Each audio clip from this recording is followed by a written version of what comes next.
Good morning. Good morning. It's Saturday. There's a lot of races going on. Um, we're gonna just finish up this last part of Hickory, checking out the track surface and how it's holding up.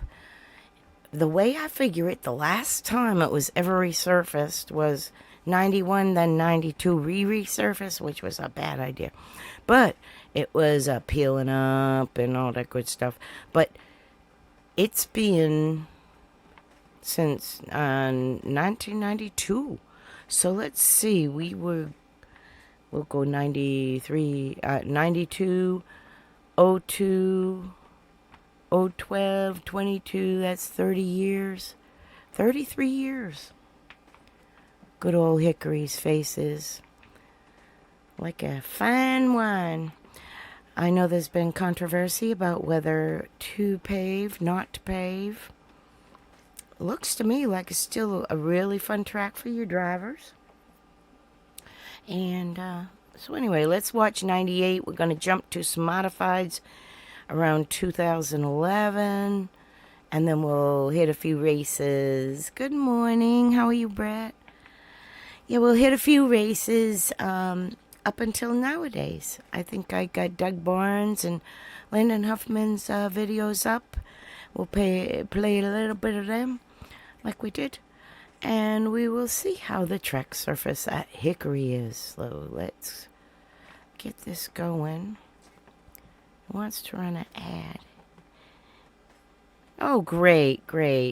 Yeah, I'm going to watch a 1998 Busch Galaxy Foods Hickory Speedway and Dad's with Tim Fedewa. So here we go.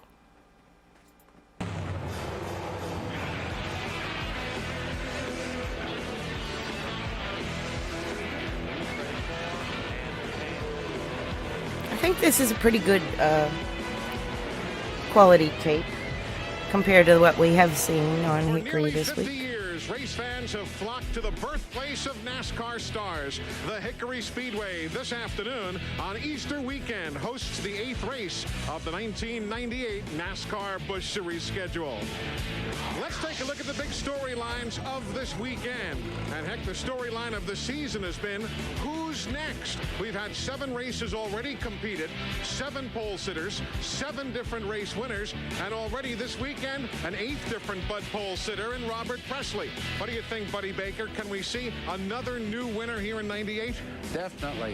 You have to go all the way back to 14th spot to find somebody that's won this year. On the pole, you have Robert Presley. He's a proven winner here.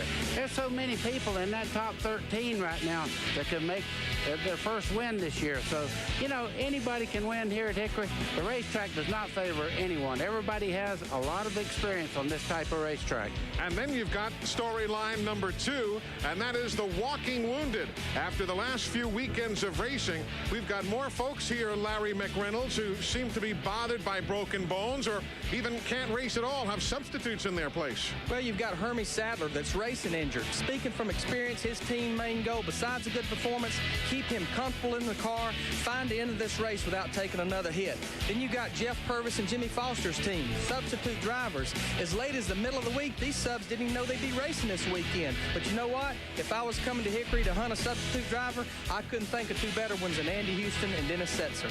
And that leads us directly to our third storyline of the day. Junior. Home track advantage. So many of the drivers in this field have called the Hickory Motor Speedway their home track over the years, not only in this series, but even in late model stock car racing. That includes the Jarrett family and our own Glenn Jarrett. Well, thanks, Eli. You know, the last time that we saw Robert Presley on TNN was at Nashville. It looked like he was headed to victory lane, but he wound up in the wall. He hopes to change that today. He's on the pole here. You know, Robert has 41 career wins here at Hickory, but none of them in a Busch car. He's hoping to change that here today. What about No Robert? joke. Can you keep this thing up front?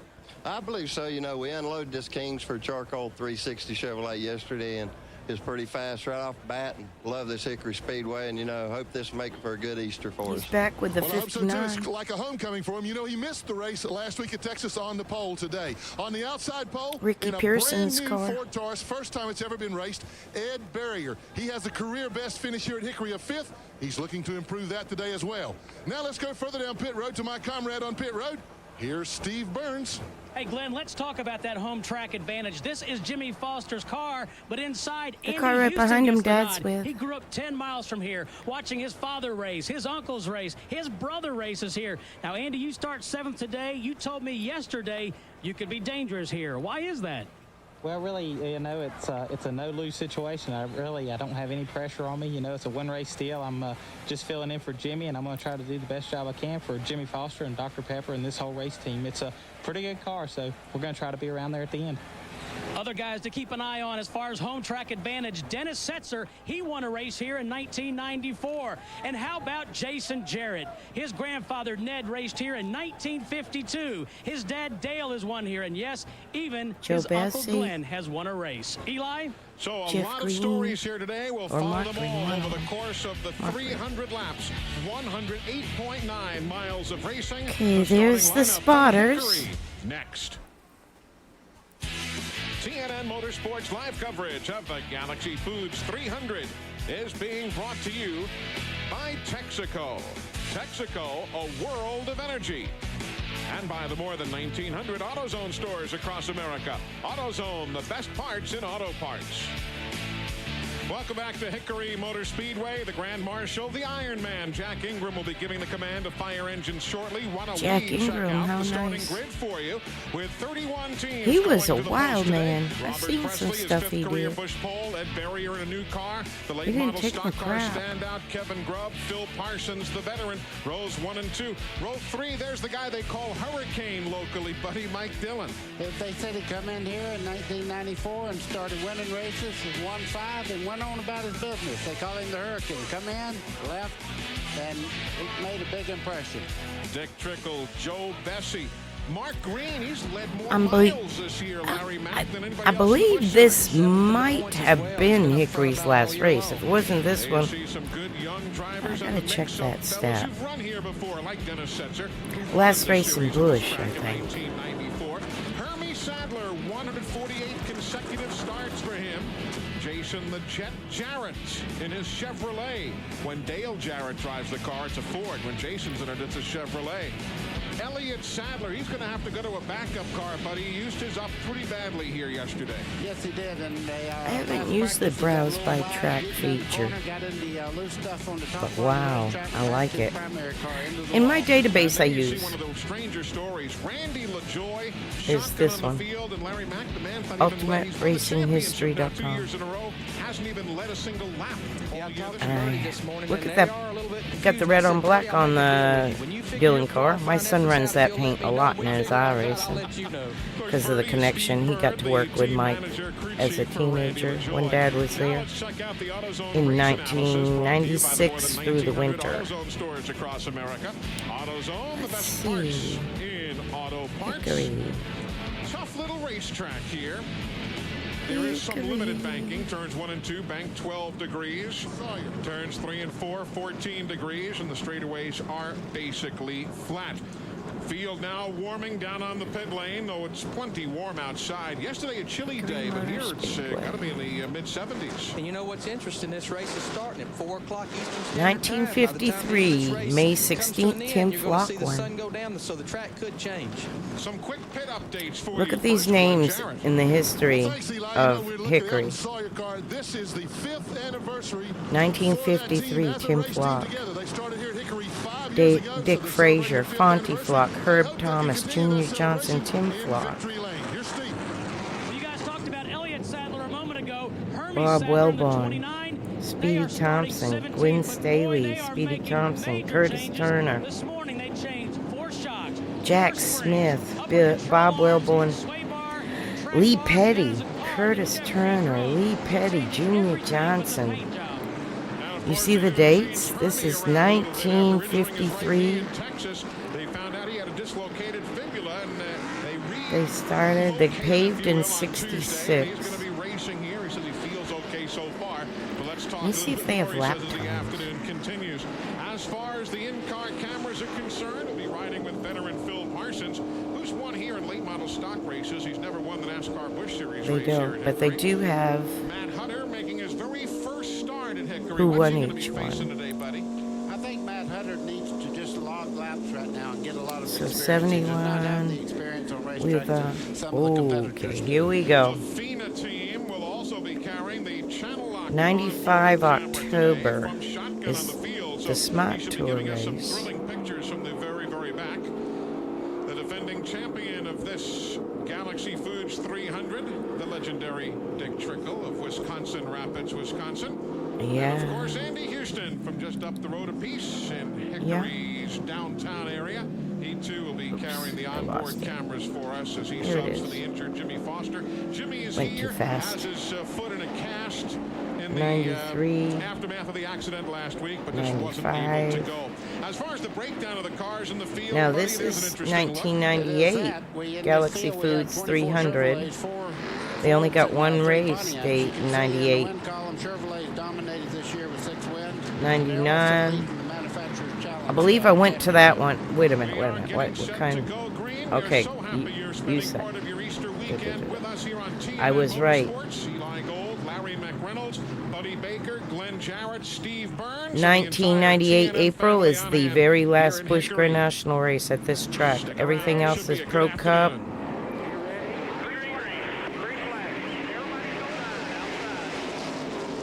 Smart Tour, ASA, Smart Tour.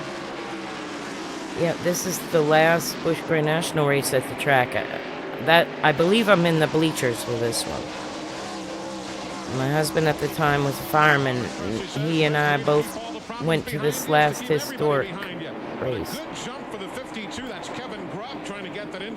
So we're sitting up there in turn one, like right there. We were on the concrete still when I was sitting there, so kind of near the top, on the concrete, on the corner of the top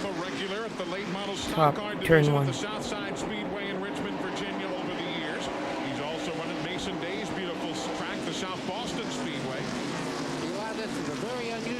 Track uphill on the back straightaway, downhill on the front straightaway. Kind of like Wilsboro. If you try to overrun them, you heat the tires and you really get in trouble. It's not quite as pronounced in the uphill, downhill, Larry, maybe as 98 is 7 years after the repave. Well, they did a repave in 91. They did some sort of surfacing in 92 that was a disaster. And now this is 98, 7 years later. And the track, I read and I researched, has not been paved since. It's been patchwork, like it looks like a patchwork quilt right now. But I think they still have two groove racing, and other than some really horrific bumps, they might be able to grind out. There's been a debate: do they repave or not? Hey, Jesse, what you doing? Good morning.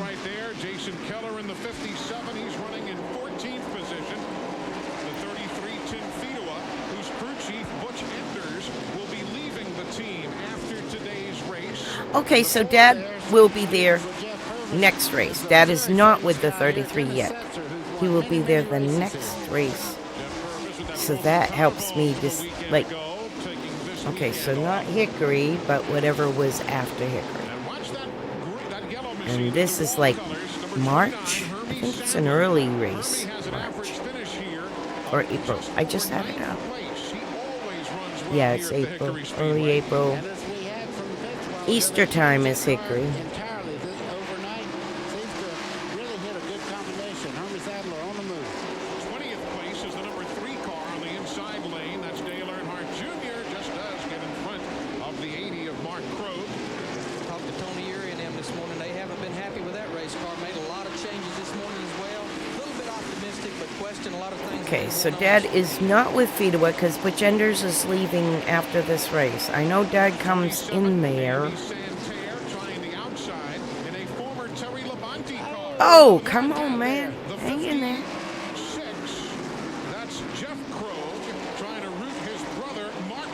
I think this is the year Randy LaJoie wins the points, so that car is going to be... Or they already won points. I take that back. Gosh, this is waking up some memories. You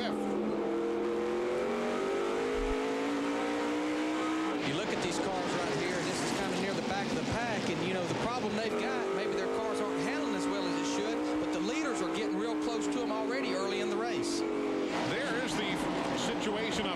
Just 0.2 of a second between Robert I don't see the drivers swatting flies, so it's a pretty good grip, I say. A little tighter line in the corner. He goes down underneath it, as you see there. How pretty in her heyday she was. Now, they've redone the track with some grants. They had some grants come about, what was it, 4 or 5 years ago? They restored North Wilkes. They restored Hickory. They repaved the pits. They haven't touched the track surface much. I mean, they're putting patches. And as you'll see after this race, the next race is, I think, modifieds in 2011. So it's going to go from 1999 to 2011. The reason is they don't have a lot of late model footage of this track from that in between the ASA time. I'd have to search pretty deep to find some of them races, but like I said, I'm mainly looking at the track surface, that debate whether to pave or not, and I don't think they're ready to pave. When I watched like the Cars Tour and Smart Tour this year, 2025,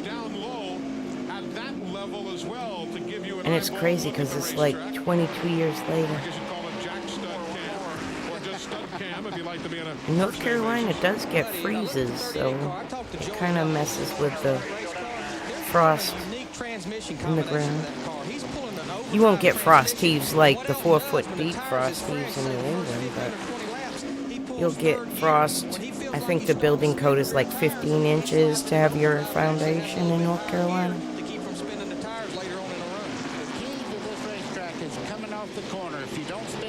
I know when I built my pole building, I put them in 15 inches in the ground, and I put the concrete way up the poles so that none of the mud collects around the wood. You get dirt touching the wood when you set a post, it will tend to rot. We've been clean and green so far, but it is early. Little critters that live in the dirt crawl into your wood, even if it is treated. I've got a cabin on this property right now that I've got to clean out. It's my friend's property, and I built a little cabin there a couple of years ago, 5 years ago, 6 years ago. 6 years ago. But it's been rented out, and it was scuzzed up, and I need to go in there and clean it hard. That might be a good, it's raining project. Yeah, Bedrock. In what town is that? I mean, what state is that? Bedrock. I know in Massachusetts, it's a 4-foot. Oh, UK. Okay. So you go to Bedrock, and it's a different. We have layers of earth in various forms. Some might be sandy, some might be clay, some might, like New England is mostly white clay, and down here in North Carolina it's all red clay. Like right now it's raining, and like the whole mountain hill behind me wants to just slide down. And like you've seen, we're going to have some pretty significant rain in North Carolina. I'm in mid-North Carolina. I'm not western North Carolina, but I am in an area that was briefly affected by the flooding in the last year.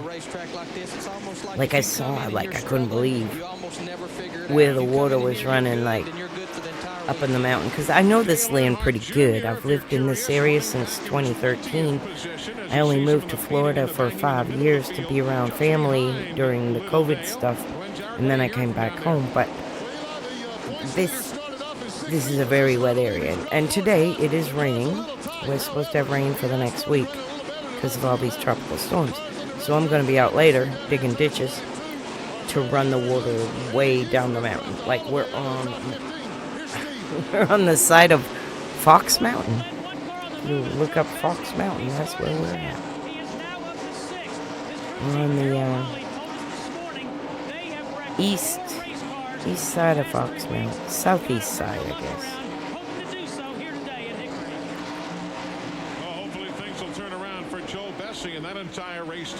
Yes, and there is different rules as far as building codes from state to state.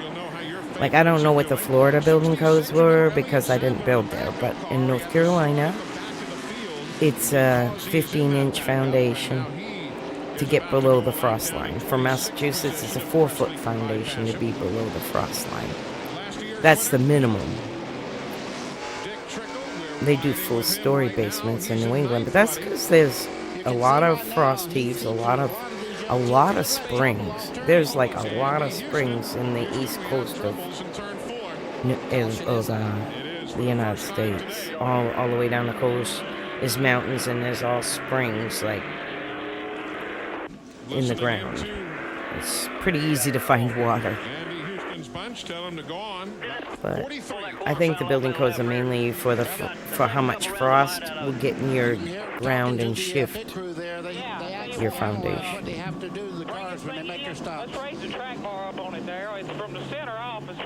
But in North Carolina also, it's kind of a fun fact. Under 24 by 24 square foot cabin doesn't need a building permit. It's just a cabin. It's not turning in the middle of the corner, so they want to take Which is kind of cool. out of it, raise that roll center in the rear. That'll hopefully help the car turn in the middle. Oh, moss is neat.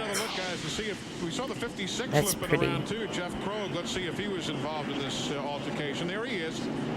I think England may be similar to more like Massachusetts had a lot of moss. Although from the picture we don't know if Houston maybe was letting up after A lot going of wide and Krogh winterberries. tagged him. We'll all find out together. Wintergreen berries, you know, Let's go to Glen in New Cherry. England. Down here, mostly large oak trees, large hickory trees, lots of poplar trees, maple, southern maple. It's like a sunset maple, not a syrup maple, not a those, what do we call, rock maples. Up in New England has lots of maples that you can get syrup from. Down here, not so much. Down here it's hickory, and hickory's a tree, and it makes such good firewood. Oh my God, it smells amazing. Like, people will take hickory branches, like I can walk around here and take hickory branches, chop them all up and soak them in water, and then you keep adding them to your charcoal grill or whatever to steam that hickory flavor into your food. That's the old way, old school. Kind of an old school forager. Live off the land kind of stuff if I could. Of course, we can't live off the land. I mean, high-tech redneck. That was from the jack cam, if you will.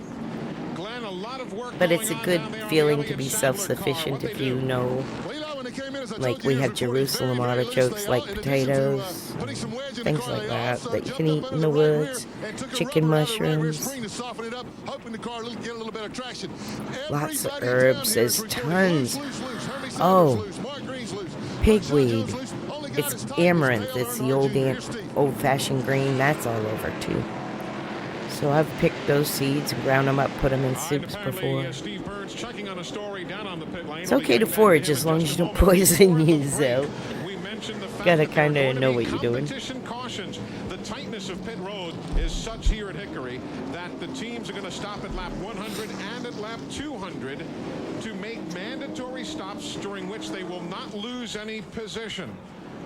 That's a good idea so that they don't have pit crew problems. Not really. He's done awfully well over the years, and short track wins. He's been a specialist. Watch this restart. Randy LaJoy would love to get back in I know it's a little sketch as far as quality. Robert Presley trying to get back in the lead lap. Try to take it off of auto Got here. to run off turn 2. He needs another quick caution flag, because I don't know if his car is good enough right now to stay out in front of Robert Presley. Oh, he gets a little assistance there. As you can see, Robert Presley wants that lead. He wants to be in front of this pack. Randy LaJoy wants to stay in lead lap. Another time they make contact. Okay, so Butch Enders was the crew chief. Let me look at this date just to get it in my mind. April 11th. All right. Field standings today across the top of of the screen being brought to you by MCI. I know I went to the last Busch race here, and I don't remember my dad being in it. See, that's like, I remember being there, but I don't remember who we were cheering for, and I want to say my husband was a big fan of, So that's the update from the Andy Houston pit area. drove the 20. Riding with him now. And I don't know if he was still racing. Robert Presley, No, he's not. But I was thinking, gosh, he lost his life in the race. It's coming to me. To make that car as wide as he can, try to stay on this lead lap. I'll tell you one thing, short track racing by all He being from Massachusetts was a big fan of this guy. He lost his life though in the race car. I'm trying to think who it was. But Alexander. outside with a follower. Presley has to go. Ed Barrier's closing in the 77, and just behind them, Blaze Alexander. Mike Dillon That's what moved my to 72 in third place. And Phil Parsons as well. my husband was a fan of Blaze Alexander. I don't think he's in this race though, but I was trying to think of the reason why would we have gone to this one rando race, and I'm thinking because it was the last one. Parsons. And you know, Big time wreck on the back straightaway. everything is blocked. Now, Earnhardt Jr., you've got the 4 is Dennis Setzer. You've got Matt Hutter in the 36. 32 is Jason Jarrett. Randy LaJoy still trying to get going. He knows if he can get back to Gee the whiz. stay on the lead lap here, and I believe he's going to do it. And Andy Santerre was also in that mess. Racing back to the caution. They don't do that no more. I like the lucky dog. That's a plus So that plus. was a good break for him, but a bad break for a lot of cars there. There you see Oh my the 17 God. car, a lot of damage there on the front end of him. Matt Hutter there, the 36, first time. That car is There's what Earnhardt Tim will Jr. drive in There's 97. Andy Santerre in the 47. We have had a swap in the lead. Barrier did come back to the stripe, and there's old Mike McLaughlin. back. using up the car. McLaughlin, that's the good side of the car. It's torn up twice as bad on the right side. It's It's my come back back from scratcher. the I call it husband. This I'm a is smart ass. the suspension camera underneath the Stanley Tools machine for Matt Hutter. You can just see the smoke bubbling out there, Larry. What are we looking at? We're looking at the rear suspension here. You see the rear sway bar that has Stanley wrote on it right there. And again, I think a lot of the cars maybe that's running that I know I rear covered sway this bar race is a little kind of bit culprit yesterday, there, but- because that will make a car very loose up off the corner. It'll help it turn through the center, but it definitely will make it loose off the corner. There you see he's made a stop in the pits, and they're evaluating the damage. And Steve Burns, what can you tell us about Dennis Setzer's damage? Well, I can tell you it's in bad shape, Larry.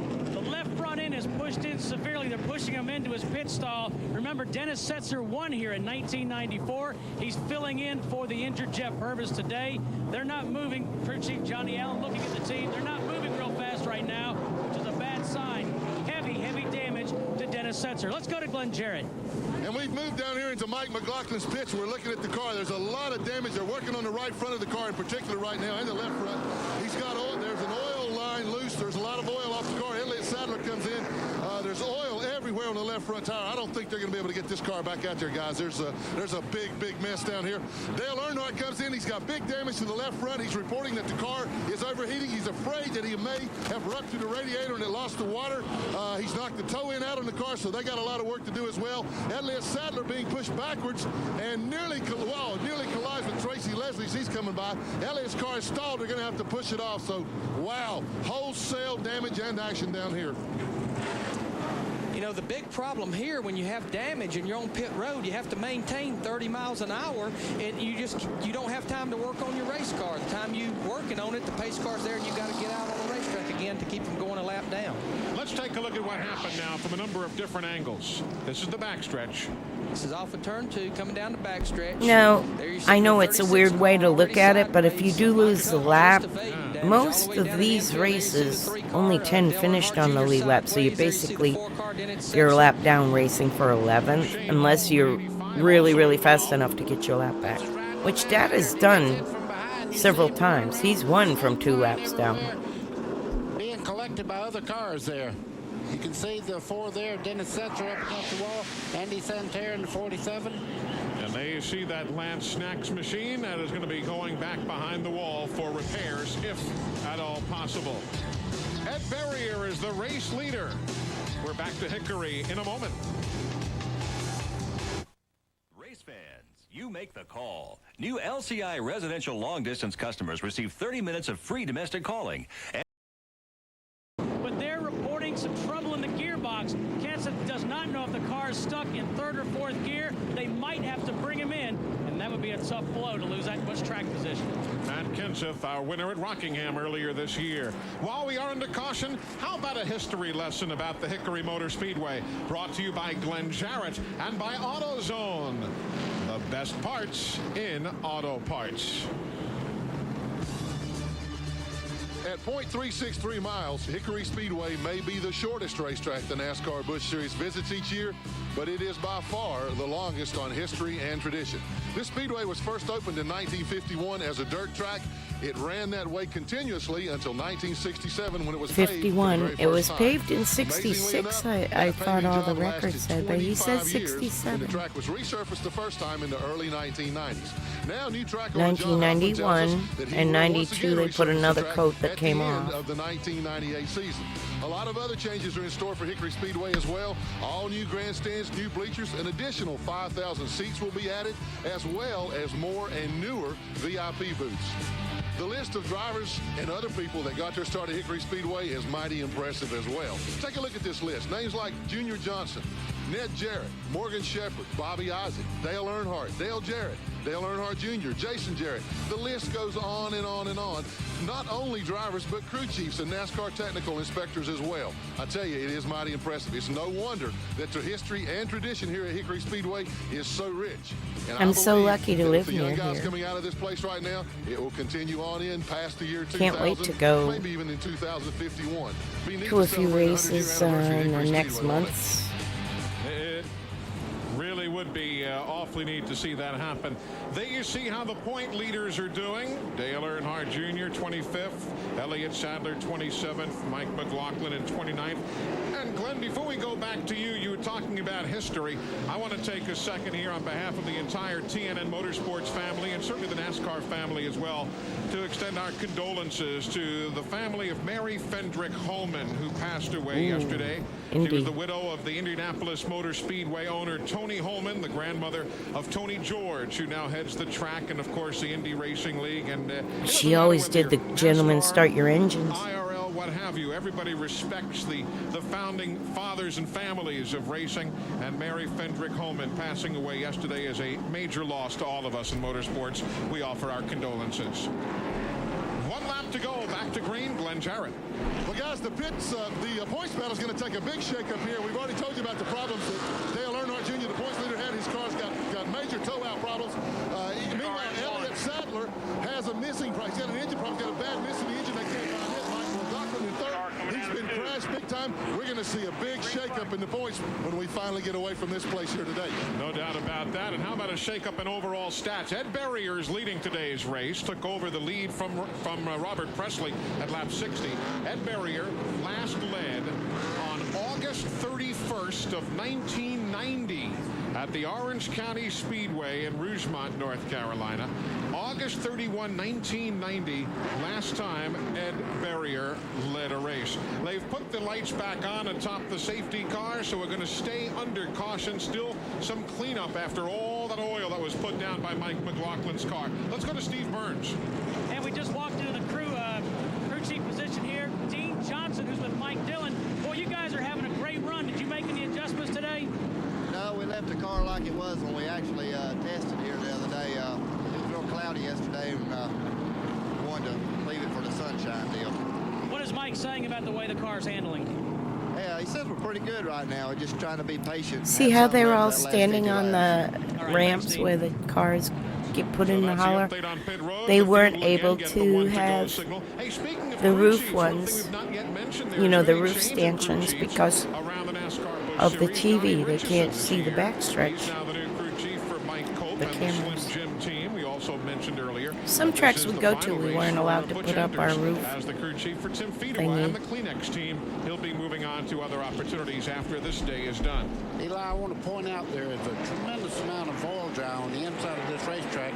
And believe you me, until they blow that off, it's as slick as the oil is taken off the racetrack. There's Hurricane. And Mike Dillon side by side. Phil Parsons also out there riding around.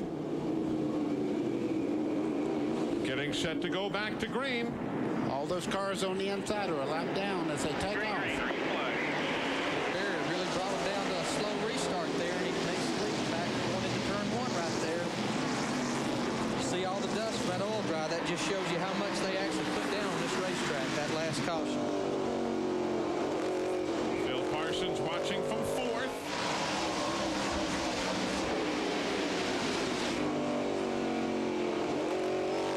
Works to the outside of the 80 of Mark Crowe, and now has clear sailing to chase down those three guys.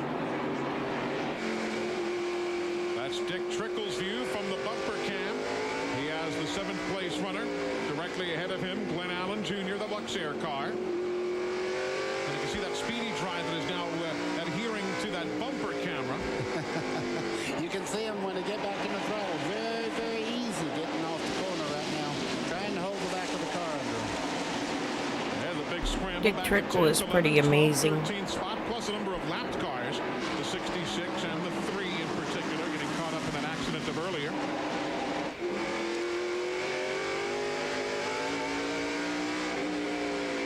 See Matt Kenseth there on the bumper cam. You can see the front of his car closing right in the back of Trickle's car.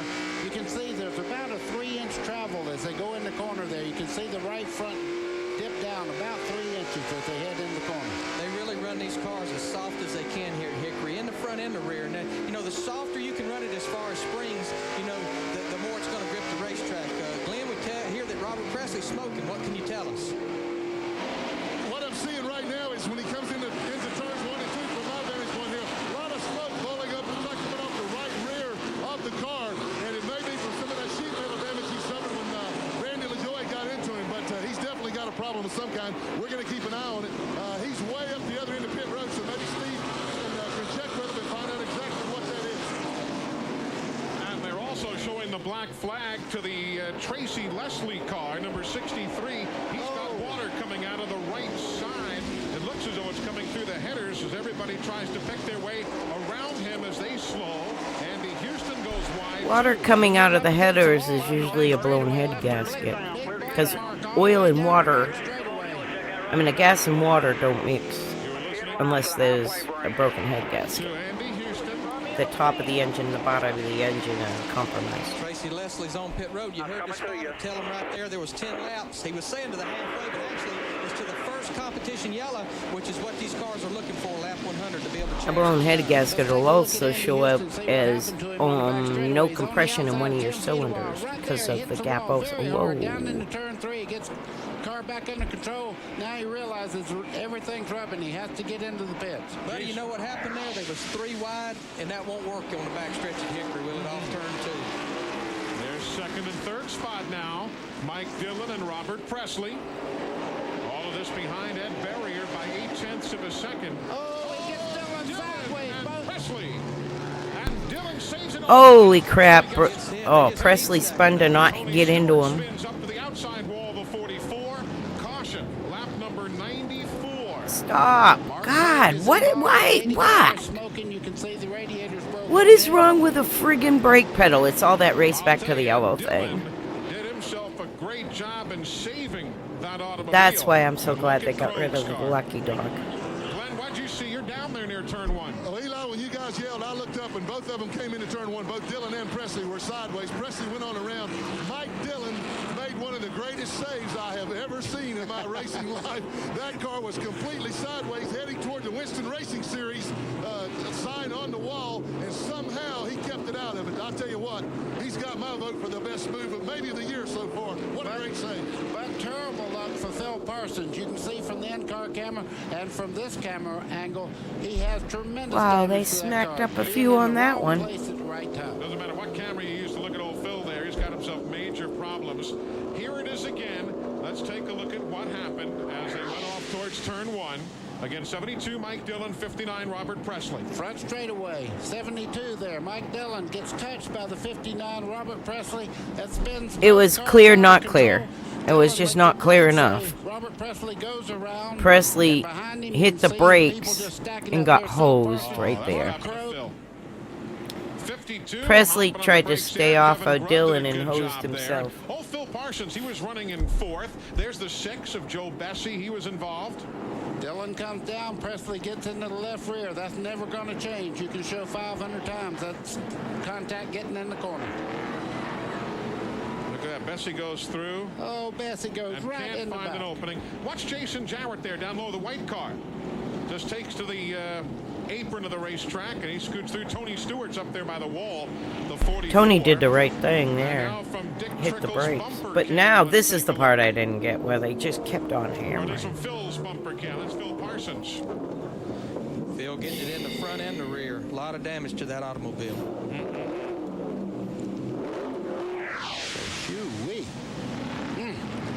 Tough how that happens. Some years guys miss all those accidents. Some years they get into those accidents. It just happens.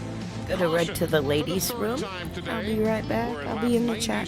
Here on TNN Motorsports. Radio communications are provided by Racing Radios. For all your business and racing communications needs, as well as scanners and frequency lists, chicks. call on Racing Radios at 1-800-669-1522. One of them rando chicks. Welcome back. We are remaining under caution. We are going to be opening the be pit back road the in a next minute. time Gotta by use the at lap ladies' room. 100 for the competition yellow. Because of the tightness of pit road, as we told you, everybody will be able to pit at lap number 100. The way they're running right now, you've got Ed Berry, you see, showing the way. And those are the fellows who have managed to avoid the problems. One gentleman who's always managed to avoid the problems here was a longtime NASCAR champion and a track champion here at Hickory a couple of years. Jack Ingram, the Iron Man, is with us. Jack, good to see you, and congratulations on being picked the Grand Marshal today. Thank you very much. You kind of miss being out there, don't you? Well, certainly at Hickory Speedway. I bet you do. I'm glad to see Jack has a face. Here. I always looked at the back of his helmet. I hear you. Let's watch these pit stops. We'll talk to Jack again in a second. Ed Berrier is in. Robert Presley. Let's go to the pit lane. And Robert Presley, heavy damage on all 4 corners of the 59 car. Sheet metal is rubbing on the left rear. We're taking a look at that. They're trying to pull that off.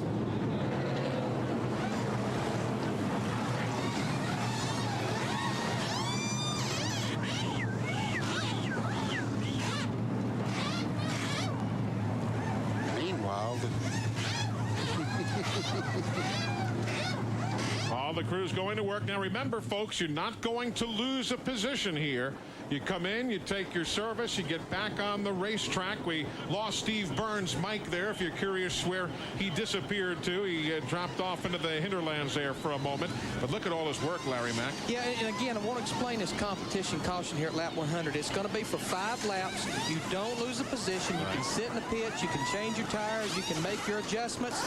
You know, but you don't have to worry about doing it in a hurry. And this is a good rule. 2 years ago, we saw pit stops here in the caution, and the biggest problem was some of the tire changers run out of air hose because they couldn't reach their car because they was 3 deep out on pit road. Steve, give us an update from down there. Well, now that the microphone's back and working, Robert Presley, as we said, heavy sheet metal damage, and Joe Bessie, the right front, is pushed in. As we said earlier, they've wrecked 4 race cars in the past 3 weeks. They've got the Sawzall out trying to cut the sheet metal off. Let's check in now with Glenn Jarrett. Hey, thanks, Steve. I'm down here on the low end with Randy LaJoie, Dale Earnhardt Jr., Elliott Sadler just left, Mike McLaughlin. All these cars that have been involved in these crashes, I'm going to tell you something. I used to be in the car business. If they'd have brought these cars on my lot, I wouldn't have traded for them. They look a mess down here. But Earnhardt Jr. is making a panhard bar adjustment. They checked the right front. The spring rubber was gone out of it, so they're having to replace that. Panhard adjustment for Randy LaJoie as well. They did find the problem with Elliott Sadler on the miss. It was an ignition problem. They switched boxes, so he's okay. He's down and away. Mike McLaughlin, well, they put more oil in it. He's seems to be okay now. They stopped the flow. So a lot of work, a lot of stuff for the guys to do down here. Biggest thing they're trying to do is just get these cars through the end of this race, Eli. And they're all thankful they're not out there battling Jack Ingram because, you know, Jack could be out there winning this thing. Jack, what are you doing now? What are you involved in? I got a couple of NASCAR Winston Racing Series late model stocks. Bo Hunter drives one of them. We're starting a new guy off. He's 16 years old in a couple of weeks. Bo won a big race at Greenville last week, 150 laps, his first big race. And we're excited about that. And, of course, we come over here to be the Grand Marshal. And, of course, we left to come to Hickory Speedway. Buddy Baker's talking about looking at the back. I come over here one time to watch a race. He's driving for Harry Hyde. And they said Buddy Baker couldn't drive on short race tracks. He showed them all the way here that time in a Winston Cup race, then called Grand National. And I had a high opinion of Buddy's driving after that. I saw him win on super speedways, but he showed them the way here that night. Jack Ingram, always a pleasure. Take care. Great to see you. Thank you very much. Jack Ingram, the Iron Man of stock car racing. He's our Grand Marshal here at Hickory. Ed Berrier is the leader. We're coming right back.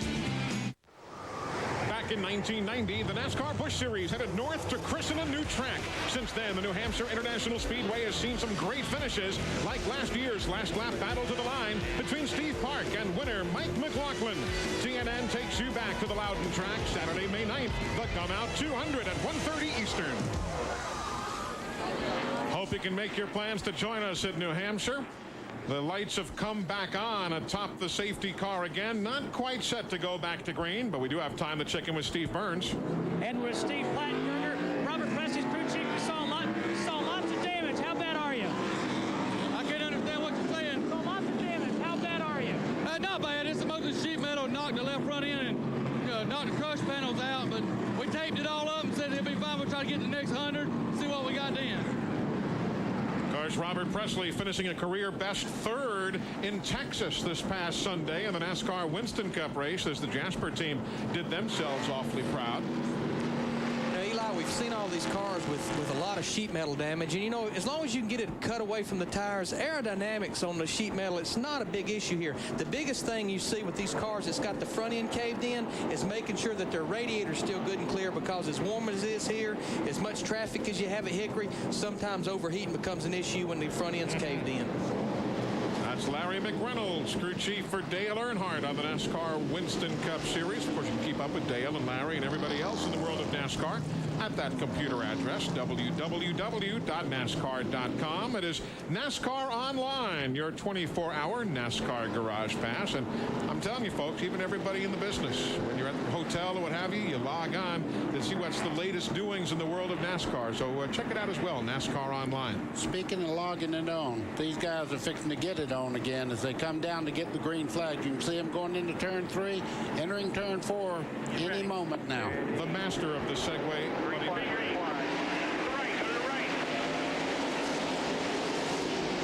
notice this restart here was a single file restart after the competition yellow, so they don't have any lap cars to deal with. There you see Robert Presley going right to work on Mike Dillon right from the beginning here. That is for second spot. The leader is Ed Berrier, who, as we told you earlier, hasn't led since August of 1990 at the Orange County Speedway.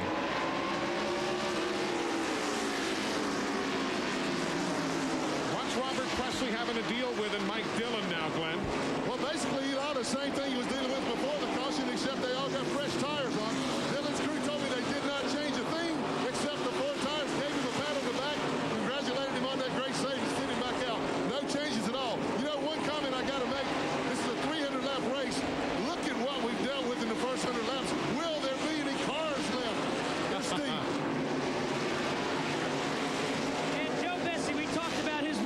They continue here at Hickory. He's on pit road. We're going to have to replace the radiator on the 6th car of Joe Bessie. Meanwhile, Mike McLaughlin is out there while we watch this battle for the lead. McLaughlin dragging some sheet metal out there, and he's going to be coming back onto the pit lane to get rid of that sheet metal. Eli, one of the incredible things is Robert Presley spun completely around and did not get hit by any cars except just a glancing blow. Normally, when you create the problem that he did by making contact there on Dillon, you would expect him to really get beat up. You know, Eli, buddy, if I'm a crew chief right now for Ed Berrier or Mike Dillon or Robert Presley, I believe what I do is like, look, guys, we got a good race some full fresh tires. Let's just try to watch these laps wind down. Be patient with lap traffic because that's going to be happening here shortly. And let's try to be around for that last 100 laps. And I tell you, I can't hear you. Oh, you cut the radio off, wouldn't you, buddy? It's like reading the gauges, right? Oh, I love it. The leader at Barrier in the 77. That's Mike Dillon in the 72. Right behind them, you've got Robert Presley. There you've got Tim Fedua, the 33, going around Jason Jarrett.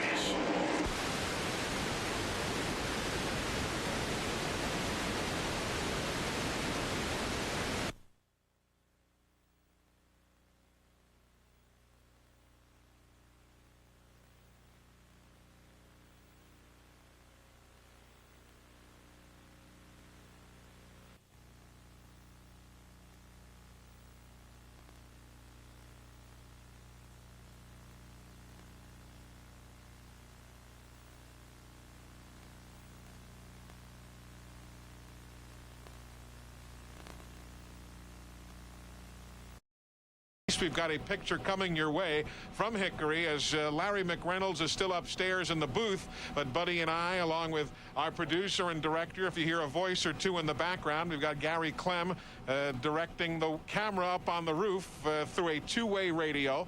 Our producer Pam Miller is on the telephone back to master control, and Buddy Baker, like normal, you and I are sitting here knee to knee. Watching Ed Barrier go back on the racetrack. You cannot advance by having a quick pit stop. Wherever they make a stop here, they'll file back as they were running before the caution come out for this mandatory stop. So you could see Ed Barrier having to back up and mess around in the pits. That did not hurt him at all. We still, of course, do not have power to the entire broadcast complex, and that's why you won't right now be hearing from Glenn Jarrett or Steve Burns. Again, we stress we're in the satellite truck, and this is the one vehicle that does have a power generator. Let's give you a full rundown. This is compliments of Nelson Crozier from Nelson Specialties, who always assists us on the road here. The race leader is Ed Barrier in the number 77. The 72 machine, Mike Dillon, runs second. Robert Presley is third. Glenn Allen fourth. And fifth right now is Mike Cope. Being shown in sixth is Kevin Grubb, a super run for him. In seventh position, they're posting Hermie Sadler. Eighth is Tony Stewart. Ninth is Tim Fedua. And in 10th position, they are showing unofficially the 89 of Kevin My coffee is Sawinski, perking. although he was I'm on the in pit the lane earlier, I'm so still we'll have to watching. double-check that. I'm Of still course, watching. part I'm and in the parcel chat. to all of that's gone on here Coffee is that the is scoring perking. computers are not working at the moment, so we'll double-check some of those numbers. But certainly the top 9 we just gave you through Tim Fedua are accurate rundown spots. This caution continues. We are going to come back to the friendly confines of the Star Catcher. That's TNN's uplink truck. I do believe I was at this track in that last shot where they showed the right-hand side, like that shot. I was in the concrete bleachers on the far right-hand side toward turn 1, about 2 or 3 rows from the top. My husband and I decided on a whim to go to the race. I think it was the last race for Busch. We didn't know it, though. We sort of kind of knew it. I think they only ran Hickory one time that year. We'll give you a rundown in just a moment, but on the restart, 77 is Ed Barrier, 72 as he has been running all day long. Mike Dillon a solid run, and still Robert Presley still smoking there, buddy, as he was. So I was physically at this race, but I don't recall. See, the thing that's weird is I was thinking I don't recall rooting for anyone in particular, and this was like a week before Dad got the job with Fedua, so we were unaware. We don't, as a family, even here, who Dad was going to go to until he was already there. So we didn't get no inside scoop usually. The only thing I got was like inside stories. So Dad will be with that 33. We have a our family has a rear bumper from I think. I was watching the race the other day and I was like, that's where the bumper is from, because of where the tear and everything is. At least give you some semblance of pictures from here at Hickory. I was thinking The of South 74 Boston. there, that's Randy LaJoy. He was involved in Maybe. an accident earlier in the race. I know in my videos I solved that mystery. I got to write it down. As up into the wall goes the 50 of Andy Houston. Andy Houston, I who always is think subbing I'll for Jimmy remember. Foster, will bring out It's caution, either one South Boston assumes, or at lap IRP, number the rear lap bumper number that 207. we have in our families As from. Houston got together with Dick Trickle up there in the corner. And we are under caution. Also involved on the Hear my scene was coffee pot Jason perking? Keller. Listen. So Houston, along with Trickle and Keller, involved in that spin that brings out the caution for the 7th time today. Again, we are with you at Hickory Motor Speedway. Red Bit of an lights on, unusual it's done. circumstance due to a power failure. I'll be but on screen we in a muddle minute. along. Stick with us. We're coming right back. We are back with you at Hickory Motor Speedway. Eli Gold and Buddy Baker. Larry McReynolds is still with us, but he's up in the booth where there is no power, and there just wasn't any room for him here in the satellite truck.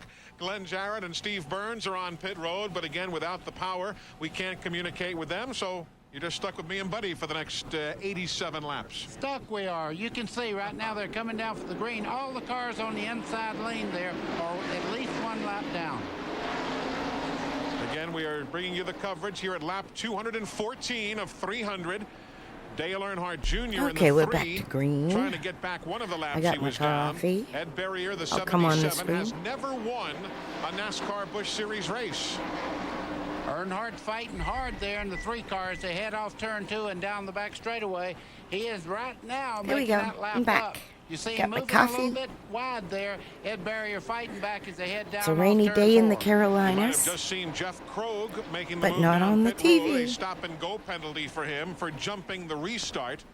And we want to thank Nelson Crozier, who's listening into the NASCAR radio and feeding us the information here in the TNN uplink We're going to have truck. to get out there today and do a lot of digging Mike of Dillon there ditches. making a We've move got on some Ed heavy Berrier rain coming coming off into turn Central 2 as they Carolina. head down the back straightaway, and Robert Presley Possibly in the we're in the 59 middle running where in we're third spared. as they It's head like down the into west turn and the 3. east. And on the outside there, Kevin Grubb is really doing a great job today. Now, Dale right Earnhardt after. Jr. is on the tail end of the lead lap. He had made up a lap earlier, now made up that one. And look at See, Robert you can make up Presley, laps. 4th car in the screen there, still So, smoking. what's wrong with y'all? That 59 Needing that number, damn lucky the red, dog. white, and blue car. I love the Lucky Dog. Don't get me That wrong. is first, Everybody second, loves and third. Lucky The Dog. 77 Berrier, 72 Dillon, and Racing Presley back to still the yellow smoking. was foolish. Smoking Wrecked a and lot of trucking equipment. Down into turn 3. He's doing a great job. Apparently, whatever it is just Safety sheet metal first. rubbing on a tire does not hurt the performance of the car whatsoever. Until the sheet metal rubs through the Goodyear. Let's don't talk about that. no. Hopefully, it won't do it in the few laps that we have left in this race. Few laps. Again, not to belabor the point, but if you're just tuning in and wondering what's going on, we've had a power failure here at the Hickory Motor Speedway, and as a result, we are working. Buddy We're in the Baker and I hills here now, in the y'all. satellite truck, the Starcatcher uplink. We We're have lucky just we one got camera running available, water with and Wayne Womack is manning atop the grandstand. not outhouses, and everybody okay? else huddled here inside 'Cause that the wasn't long satellite truck, ago. trying to bring you what picture we can of the finish here at Hickory.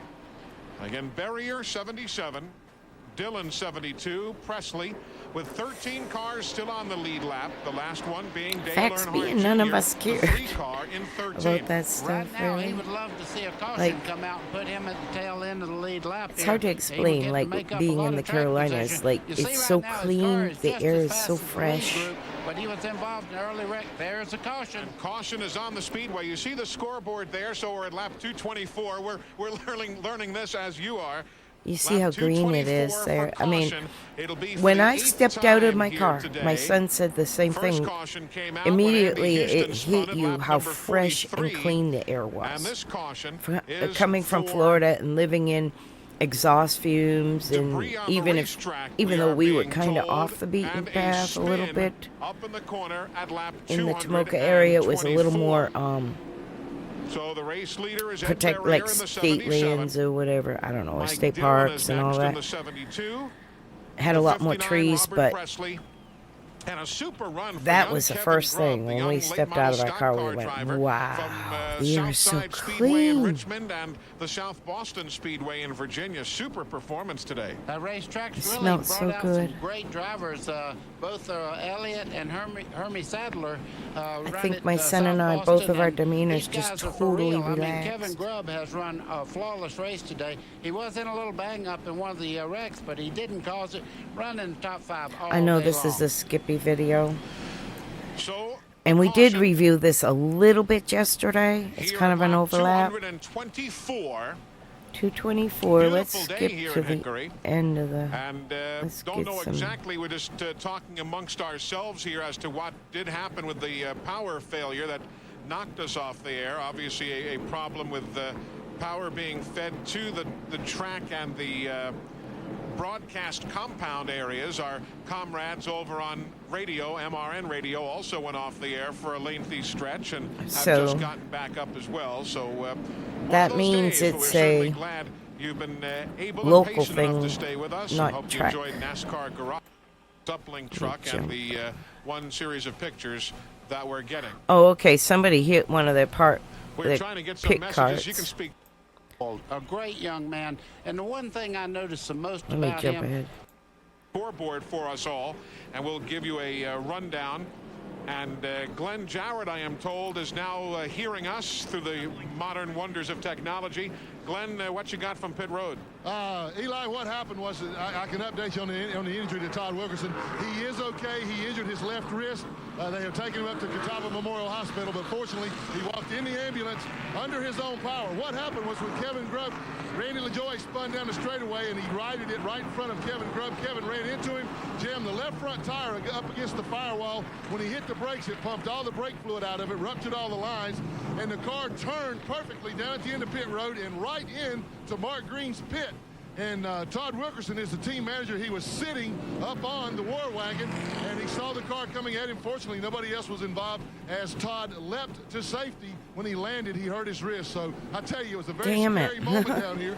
But You got to pay as I said, attention. no one else I know the did. pits are It's wicked amazing fun. that I it worked. love it. But But all you the got to guys have were paying eyes attention. all They around saw your the head car all the coming time. You out got to of have the your way. super So, spidey senses on. that's the only injury that we have to report. And again, Keep your Todd spidey walked in the senses ambulance on. under his own power, and no assistance necessary. He was just holding his left wrist. So very fortunate that he was It's not funny, injured. I Very remember unfortunate going here, accident. but nothing Kevin Grubb had a great run going, but it's stands over now. out in my Let's memory quickly as go to Steve being Byrne. Steve? fantastic. Hey, guys, forgive I me don't if think, I'm like being I said, we redundant, but were haven't going been to able watch hear any down particular here as person. well. But we talked to the two leading crew chiefs of the two leading cars on lap 200 when they made their pit stops under competition caution.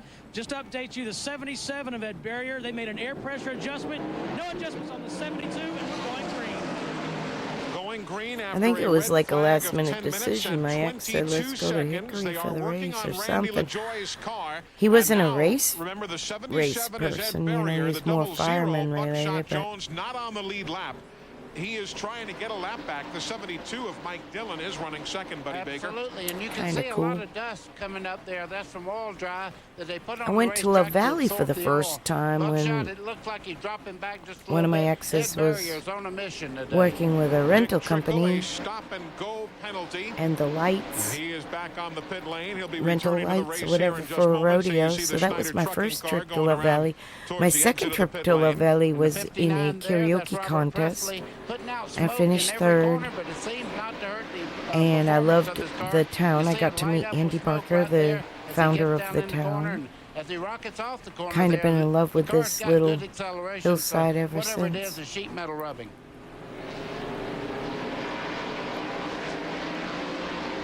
Rented a cabin out in 2013. 243. Rented different places There you see here. Sometimes I would live second at and places third where they spot. needed Dillon and horses Robert Presley, the tended or 77, that's something. Ed Barrier showing the way. The only other time before today that Ed Barrier has led a race was back in 1990 at But Orange I've County probably Speedway walked when he led a from 4-mile the pole. radius He won around the Bud Pole, this or as they entire called it, the mountain Busch on Pole in foot those days, and or he on led four-wheeler in or that on event. horse. He hasn't led since, but right And by now car. it's going to be awfully tough to There's deal some with, buddy. roads. He is that, and you can And it's see Robert incredibly Presley. The beautiful smoke here. is getting a So little more friggin' pronounced beautiful. in the I corners. took a The car video won't of stay coming on the bottom in part of the racetrack, and the our, second car like, behind to our him there community is Tim from Feedwell, the who is main the road. next position car. He's trying really to get by pretty. Buckshot Jones there to make a move up on Robert Presley. I got to put together a really quick, like We're a closing in on just cap 50 cut laps movie or remaining. something. of this area. It's so Again, we pretty. have just this one camera available because of the power failure here And I at the haven't even Speedway. gone to Lenny's Mill yet, or And we'll up the pan top back of the towards the mountain. left and pick up the leaders right So there. beautiful. Ed It's Berrier about fall is foliage. I ought to showing the go way up the mountain in car today. 77. If it's not Mike raining too Dillon bad. in We're second going to have a in the little day 72 break car. here, He is really, and then it's going to really come run a hit great hard race today. Max tomorrow. Berrier shows a lot of good experience on this type of racetrack, though. I gotta Runs check the on line that very well through the corner. tropical Right, Ed storm. Berrier, his dad Max Berrier, having fielded the cars for him. We're at lap 250 right now. 50 laps remaining on a beautiful day here in Hickory. Even though their quality is not too good on a long shot, I kind of like watching a race this way, to be honest.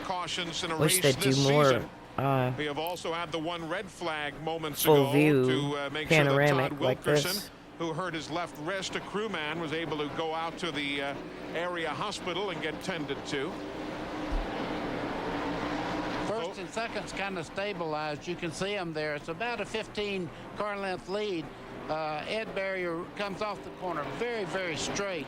You can see Mike Dillon getting down in the corner, not overrunning, but the battle is for third and fourth right now. And folks, you can also, as Fedua, again, if you're just joining us with a power failure here at Hickory, we're working with just one camera as Buddy Baker and I are here in the uplink truck.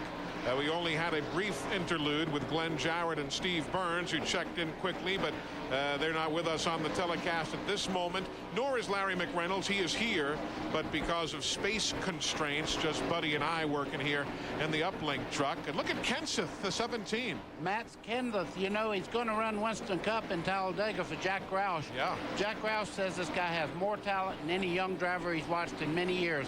Got a brilliant future, and as anybody that was in Rockingham watched that last lap move he made to win the race there, they know that Mike Dillon better pick it up. No doubt about it. You got that one nailed. Interesting. Lap 271, 29 laps to go. 29. We're doing the same thing you are, just kind of peeking at that scoreboard as it comes up on the screen. We're coming to... This is a pretty here. picture. So there you see the lap cars on the inside. So it's going to be interesting. Restart here. Yeah, he only has high gear, but that's almost like first gear, like you mentioned. Ooh, lap cars on the inside. Again, down the final few moments here. Lap 287, 13 to go. Phil Parson running like hell to get his lap back.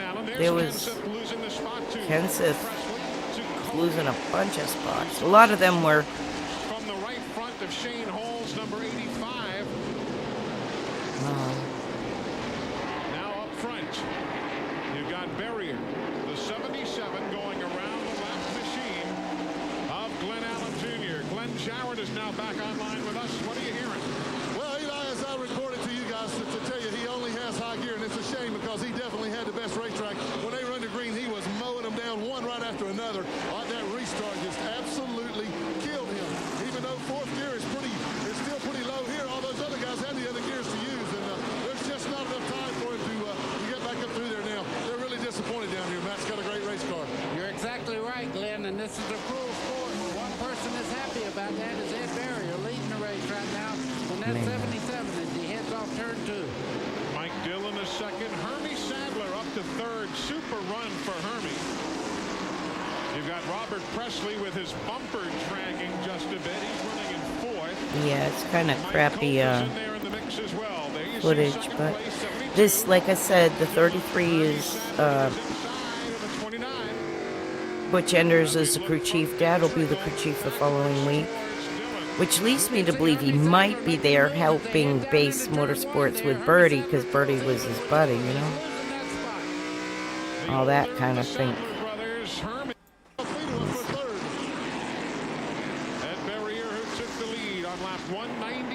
I'll tell you what, I really digging on that black on red. I didn't like it when my son ran. I like the red on the black on red better, but I like the red on black. I really kind of like that there. I thought I'd like it more at night, but it's kind of a cool little short track color. I'm super impressed with Tim Fedewa's talent. Seriously. And here comes Berrier in his 200th hate to say where they would have gone if maybe like certain people Dad would have stayed with, Joe or Tim. Both of them I felt at the time were just, you know, normal drivers, good drivers, whatever. But when I look back on the moves they make and stuff and their decisions, their quick minute decisions, quick second decisions, they have good instincts. Both of them do. This is awesome. Ran hundreds of races as a Winston Cup driver. You get a win today here as the crew chief team manager. How does it feel, Jimmy? Well, I tell you, I raced for 25 years, drove for 25 years. I've never been that nervous that long. Felt good. Put a bunch of guys together that wanted to go. I didn't know that much about racing, but put their heart and soul in. I'm happy for the guys that put all the hours in. Happy for our team Lear, UAW, that stood behind us. Let me move this down to my shop. Give me all the shots. Let me, run the whole deal. And appreciate Tony Hall and all the associates. They put together a good bunch of guys here. I hope we can do some more of this. Well, Eli, their best finish before today was 10th, but today they come home. It's nothing like winning, guys. I tell you what. To be in victory lane is like, it's so hard to do. I mean, it looks easy, but it's so flippin' hard because everyone is so good. CNN Motorsports live coverage of the Galaxy Foods 300 from the Hickory Motor Speedway. It's like an addiction. Like you race to feel that feeling again. Even if it's 10 races or 100 races, you keep searching for that winner's circle high. Foods 300 from Winston-Salem, North Carolina. Huh. I'm older than him. 208 races, and he's back in victory lane finally. I can't tell you how much pleasure it gives me to congratulate this guy. Ed, I raced against you. What a great, great day. First win ever for Ford and Busch competition here. Your first win ever. What an awesome day. It's been a great day, man. I'm telling you what, it got nerve-wracking there at the end because I knew, Dylan was back there, and then I seen the 17 car come up there, and I want to tell you what, the car just drove awesome all day. Got a little loose there at one point, just kind of tried to save the tires and all, and I knew Dylan was back there.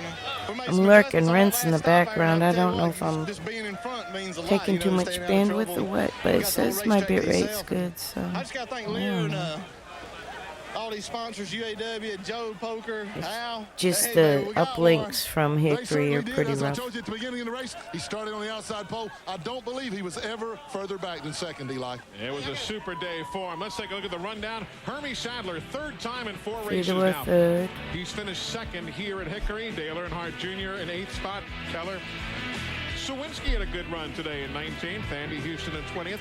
A lot of guys just kind of championed around there, Larry. Well, it was kind of one of those days where all you had to do is keep rolling and you could have a good finish.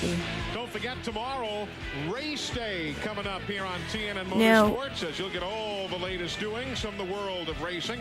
That's race day, 11 o'clock a.m. Eastern. I wish they would give the points. Now, I know Dad will finish, I want to say 8th or something in points with the guy, with this team, but I think they're like out of the top 10 right now. Right here on TNN Motorsports. A big thank you to Buddy Baker, Larry McReynolds, Glenn Jarrett, Steve Burns, and a particular thank you to all the crew members who, through the power failure, got us back on the air as we could bring you the finish of the race. I'm Eli Gold. Have a very safe Easter weekend. So long from Hickory, North Carolina. We're still going to be at Hickory.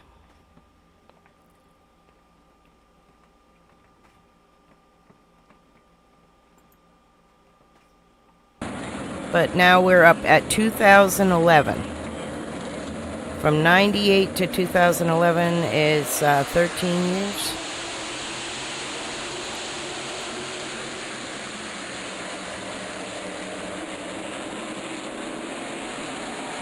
Track surface looks different. It's lighter, patchier, blotchy.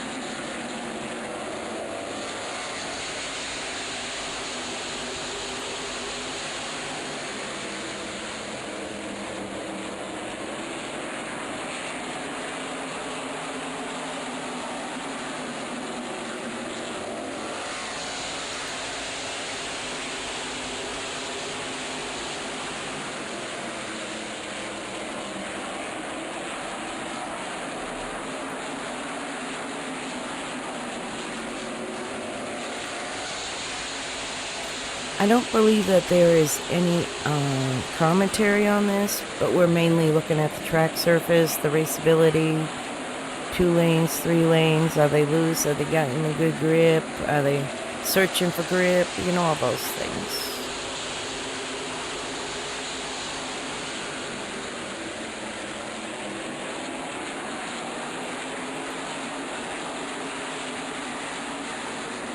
You know, it's 13 years after the last race where it looked black and pretty even. Now it's starting to have cracks. They've paved concrete on the bottom of 1 and 2.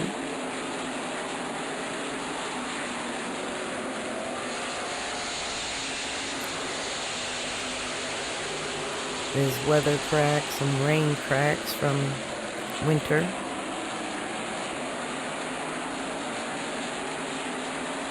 I wish I knew who was racing. I don't know these particular drivers because it was the Smart Tour from, what year was it? So, April 2011. So I can bring up my handy dandy little database. Be able to at least give you the lineup of who was in this race. Ultimate racing history.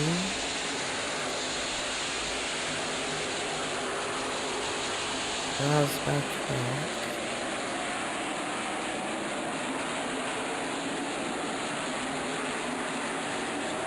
So let's see. Hickory, we're about halfway in.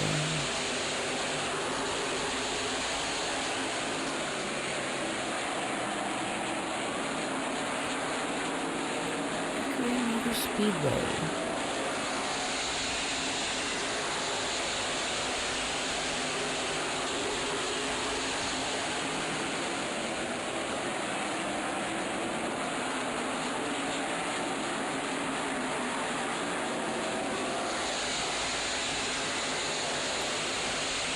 I said this is 2011.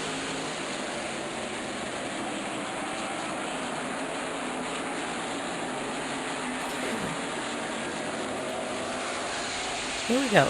This is the Hickory 150. This is the actual rundown of that race.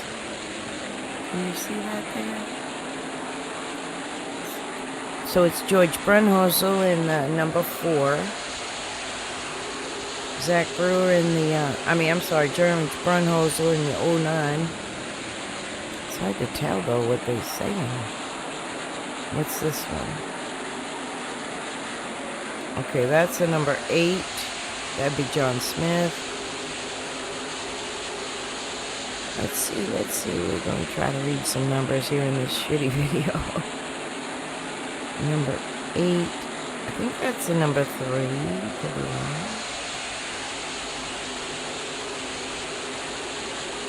153 laps, but this would be the finish. George Brunhosel, Zach Brewer, James Savali, John Smith, Thomas Stinson, Andy Seuss. That's an old name. Jason Myers and Burt Myers. Look at Burt Myers in number 6. He'll finish 8th. In number 1. Of course he's in number 1. He'll finish 8th. Started 6th. That's a 0.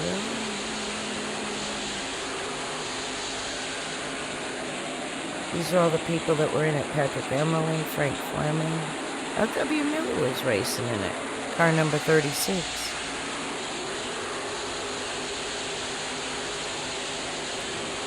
Joe Bertuccio was the owner of the car. Now some Bertuccio's driving New England mods, I think. Look at the names.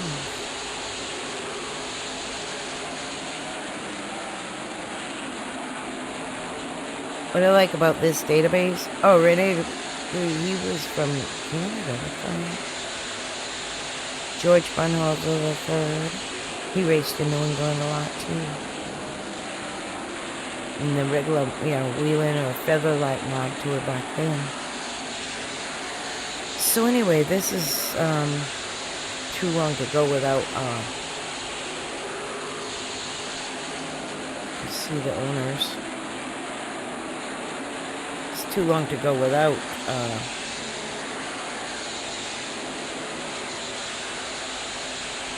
I'm sorry, I can't think and talk. Too long to go without sound, but we see the condition. It's still racy. They don't seem to be bottoming out, sparking and all that stuff. We'll get to the end of it.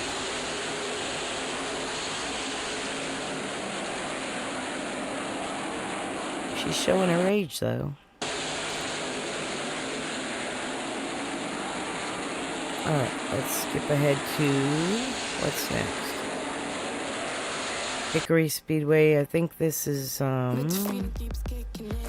possibly 2000 and maybe 2014. I think it was just qualifying. But you get to see the track from the driver's standpoint. And I think he takes a minute to take off.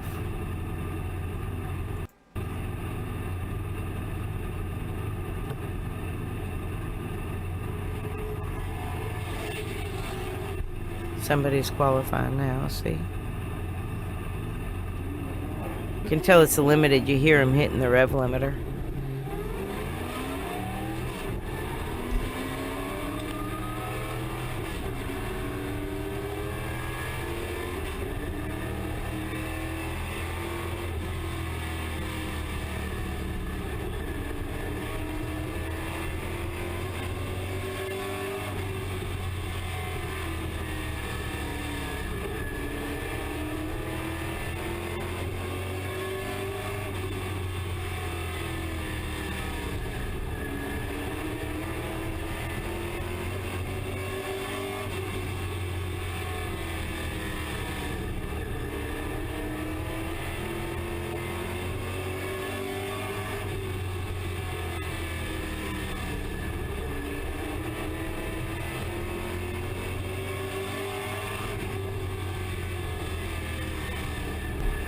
When I watch a car, when it goes in the turn, you want to see a little slight dive. You want to see, as soon as the right front dips, you want to see it lift. And I'm not seeing that roll that you get. Like, it's supposed to, like, this way. Where everything lifts off the right front and rolls around all the other four tires. Because the right front gets all the weight anyway, no matter what, right? But I don't see that so much with some of these cars. I do with the Reynolds chassis. If you watch the in-car cameras from Huffman, I think I might have one of them in this queue. We'll look at how that chassis roll is so sweet. Like, it's rare to find a car that works that well. And you could tell the track was a little bumpy, so that was interesting. Just to see how it works. Off of turn number 4, the Dick Shirley Chevrolet Camaro. This is 2016. And Huffman dash it off into turn number 1. And again, McCaskill gets Huffman's in the 75. They're on the pole, apparently. Side by side into turn number 1. That's really young Landon Huffman. McCaskill, for a racetrack that he claims has his number, leads the first lap. I'm anxious to wonder if that particular car is still being used. I wonder if that's the one they dragged out of the woods. What was it, Fido or something? Sparks flying out from underneath his number 7. Oh, and the 88 is Josh Berry. And speaking of bottom, there goes Matt Piercy to second now by Landon Huffman. Matt Piercy is not holding anything back. The track is now got patches. Look at that. 5 years after the last it's really got to be a shot in his ego to know he can run 2011 shot we saw. Cracks are bigger. Okay, now they got a patch in not only 1 and 2, they got it in 3 and 4. Concrete patch. Gets by Hudspeth for 5th, working around the Austin McDaniel car now for the 4th spot. And in no time, R.D. Smith has gone from mid-packer to inside the top 5. How hard is it to pace yourself as he gets by Josh Berry now, does R.D. Smith on lap number 39? How hard is it to pace yourself? So Piercy slides up the speedway. R.D. Smith gets that drive. Doinks the bumper cover just a little bit. Such a And good R.D. track. Smith through Such a turns 3 racy and 4, track. Going to try to take the lead as we complete lap You number can see those 46. Doesn't patches get it though that in the time. groove. Like you said, but that car just seems to be effortless. This As he closes was through the 9 corner, years ago. gets the advantage this time off They turn still number haven't 2. paved it. Move R.D. Smith It's got a to lot the more point on lap patch. number 47. It's kind of Looking at like Christian patchwork Eckes and quilt. Tommy Lemons, Kind of cool. As Lemons looks to the As inside long as the of Eckes down the bumps, back straightaway. it's got a Number lot of 1 of bumps. Eckes, that's for the 7th They can spot. manage If the Lemons bumps, can grind steal them it, down he or does something. This time at the line on lap number 57, so move Tommy Lemons up to 7th. And what used to be the UARA series. And that's why I thought the Cars Tour series. Trouble back straightaway. Oh. Thomas Bean and Stephen Parsons get into it. Bean caught Stephen the outside Parsons. wall. No Thomas other real Bean. contact aside from Parsons' Oh, automobile. Parsons It blew appears him. he might have something Well, they down hooked steering up. aside from They the right they front locked tire. bumpers But kind that of. will bring us under caution with 59 That laps popped the unofficially tire. complete. 59 laps complete. R.D. Smith and Matt Piercy going to lead the field to the green flag. And not really much of a surprise, R.D. Smith jumps out early, and look at Piercy drive that car deep in the corner on the outside. He wants to lead back, Landon and in Josh typical Berry fashion, off the saving his outside wall, tires. turn Look at him number backing 2. way A down. little bit of jockeying for position here in the mid stages of this one. Smith at the stripe has the lead, but guys, It's funny how a Piercy driving seems like style really he's never really feeling he's changes got through the a years. strong race car here early in a run. Well, yeah, same thing from their their last signature. Run, you know, everyone wants to be the guy to set the pace, which Oh, problems back straightaway. Ryan Wilson, Jake Ruggles, Craig Stallard, and others all taken up in an incident. They are spread everywhere. The other car back there is Thomas Bean, whose door has been skewed off of his automobile. A 4-car melee. And with 60 laps to go, R.D. Smith and Matt Piercy on the restart. Not sure if one of the two spun the tires, but a little bit of contact on that restart, guys. Matt Piercy once again jumps out to the lead. I wonder if R.D. Smith is thinking visions of Orange County where the car got towed in after contact like that again. Certainly something to keep an eye on as Barry tries to work to his outside while McCaskill is there as well. And Austin McDaniel, R.D. Smith on the outside wall off of Josh Berry's left. Oh, that's front. awful. Spotter must have told him clear. He was not. And the strongest, arguably, car in the field is in the wall with 67 laps complete. The Dick Shirley Chevrolet pace car heads to pit lane. Green flag in the air with 67 laps complete. And once again, the field races their way off into turn number 1. Piercy on the outside ahead of McCaskill, just like he has done on every restart thus far. Noses out very early. And look at Austin McDaniel, Bill. You called him out, racing with Josh Berry. And there goes the left front fender of Josh Berry. So the fender's not going to be a problem now. If anything, it's going to be the nose. And that has blown down off the racing surface. So it's not going to be a problem. It is below the yellow line, we are told. So we will stay green as Piercy continues to set the pace. And now McDaniel, speaking of pretty darn good, look further back. Eckes and Huffman side by side. A little more damage on the Eckes car, starting to flail out. Christian a little bit. Eckes. Problems. Turn 1. Jake Ruggles, massive. Something has gone wrong. Smoke, oil, fluid, and all tough break for the Jake Ruggles automobile. The good news is he kept it out of the fence. Lemons, green flag in the air, and off they'll dash to turn number 1. And very quickly, Deke McCaskill tries to move, it appeared. Matt Piercy out of the lead, and he's going to get the advantage on the bottom, guys. Deke McCaskill to the point once again at the completion of lap number 96. 20 circuits remaining, and you're right, Billy, it's going to become a 4-horse race. They have separated themselves from 5th place Austin McDaniel, 6th place Chris Hudspeth, and here they come off turn number 2. Piercy continues. Oh my God. Himself out off turn number 2. Oh my 360, God. and the caution is out with Why is 105 this happening? laps complete. Deke McCaskill may have just been handed a gift, or it may be a whole different race altogether.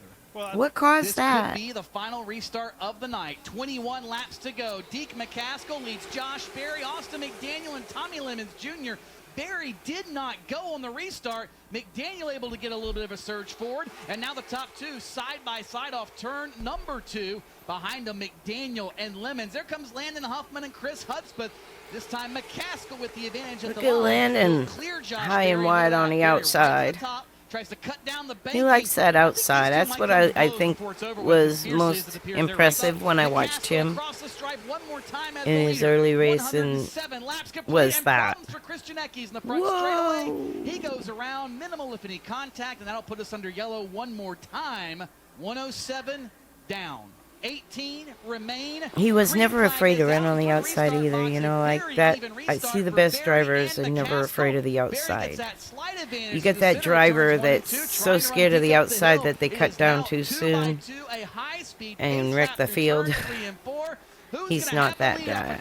He's not that guy. Barry by mere inches on lap 108. First time all night. We kind of saw something like that this week at New Hampshire, maybe in the A class. Up to 7th now, but Josh Berry to the lead. Someone afraid of the outside? Oh, shoot. Matt Piercy, Justin Kreider, and Ronald Hill. Huge Kreider. impact. And that all started, guys, 3 wide through turns number 1 and 2, and Piercy maybe. I think there's some Kreider on iRacing too. I don't know if it's spelled the same. Anxious to get back to the front.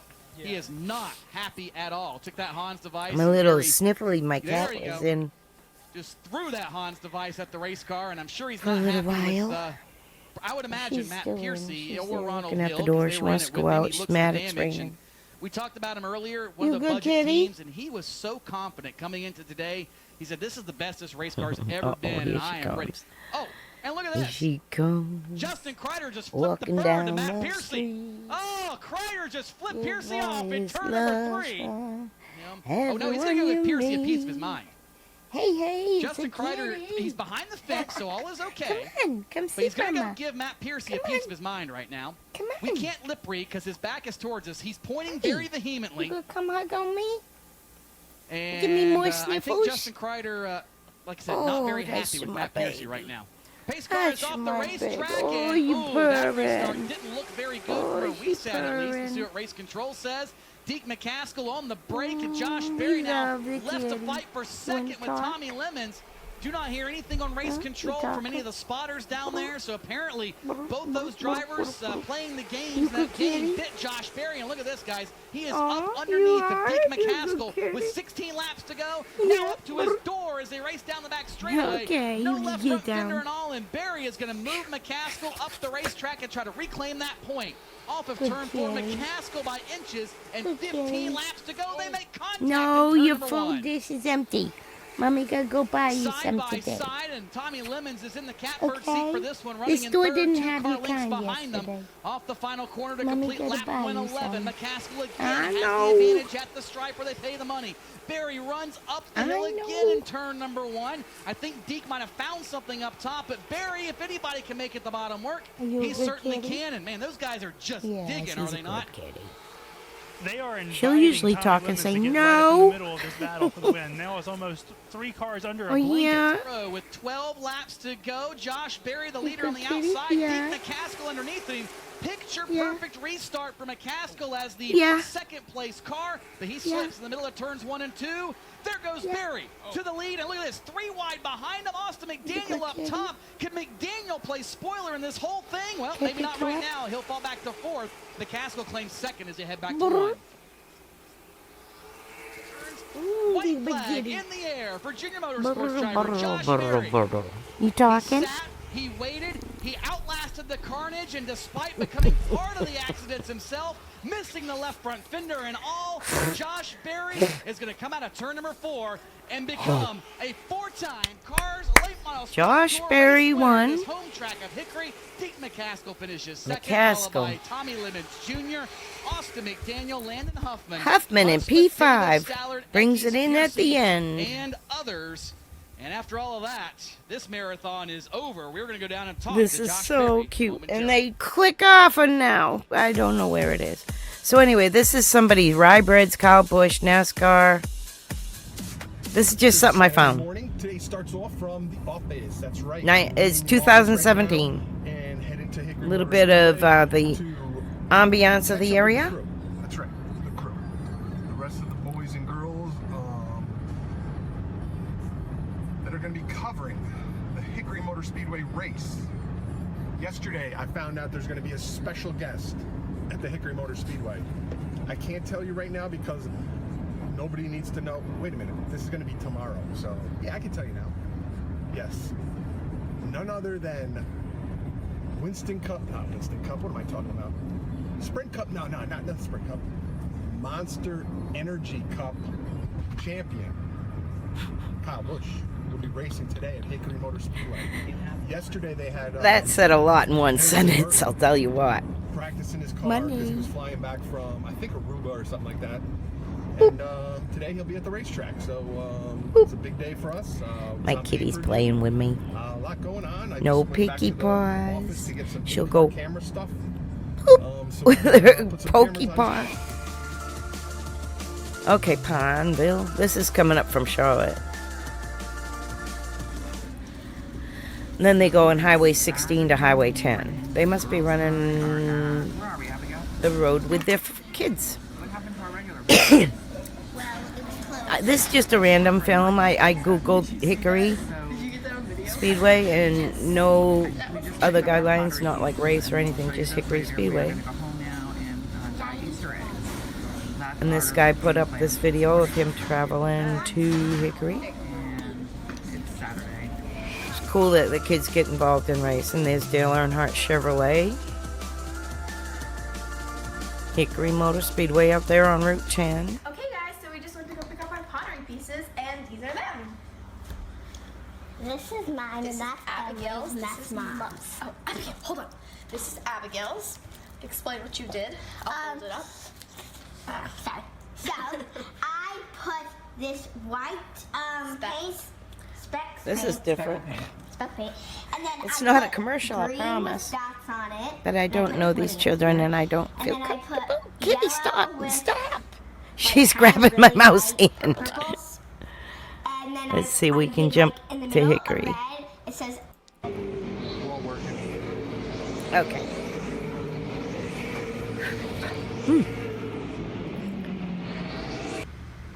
Hey guys, so Wait a minute. Today we are going to be dyeing neon Easter eggs for Easter with my sister Emily. We have 18 eggs. I guess it's mainly about my sister Easter Emily's gonna and be the doing it race. too.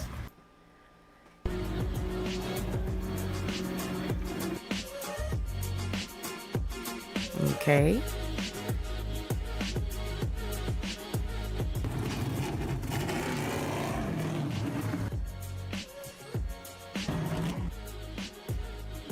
I'm guessing the 15 is, or the 51 is Kyle Busch, maybe?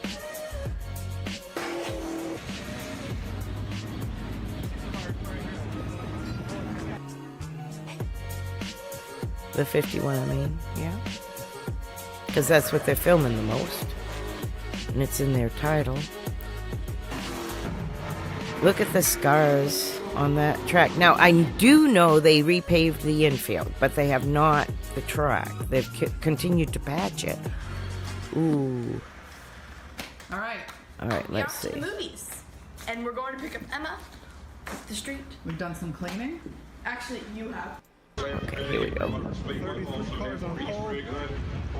Boy, she's showing her age, ain't she? The patch here is a little bigger. I like this, though, that kind of get the ambiance of the area. You get the little feel for the land. Now, there's a Dillner from Flow Racing. Where's the camera? It's up there on the roof. If you're ever like, I try to remember not to pan too fast because it does get your viewers a little bit Blair Witch sick. Let's see. Okay, back here.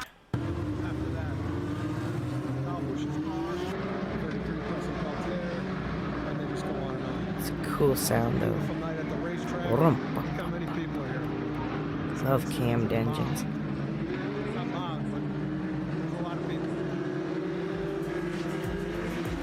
Oh, it's freaking little legends.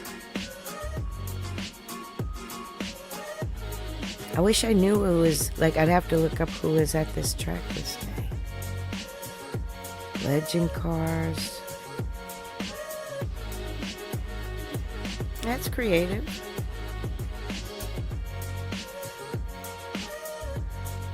Okay, he must have been in the 15.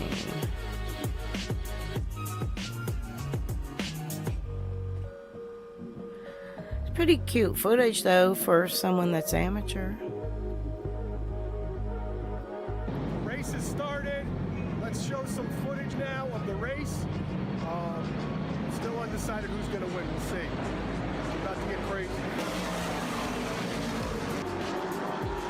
Easter Bunny 150. Said 15, but it got cut off.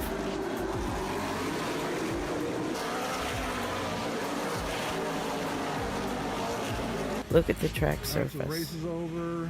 I had a couple of issues, like always. Hi, Rob. Everyone's leaving the track now. Oh, almost tripped and fell. Look at that blue truck. That's a cool looking truck. Yep. Everyone's that's just Hickory. about left. Except for the winner. 33 car, Preston Peltier. TA. Peltier. How do I look? I didn't get sunburned. It was a good day. All right, we're finally leaving. Heading on out of Hickory Motor Speedway. Calling it a night. Okay, here's another 2017. And ad.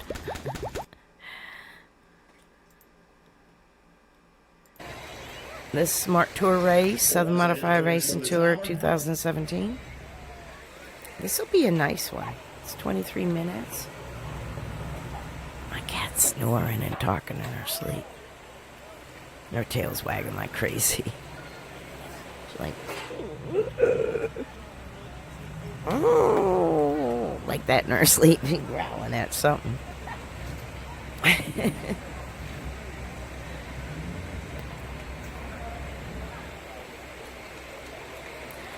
Is that Ryan Millington maybe still in the 15? Or A. Millington? Not Ryan. It's Ryan. Myers in the 1 for sure. Let me get the list. I'll get the list. So this is 2017. I got the thing minimized.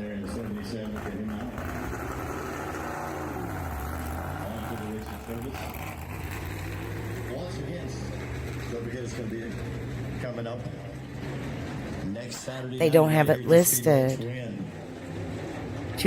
April 14, 2018. They go from 16 to 18.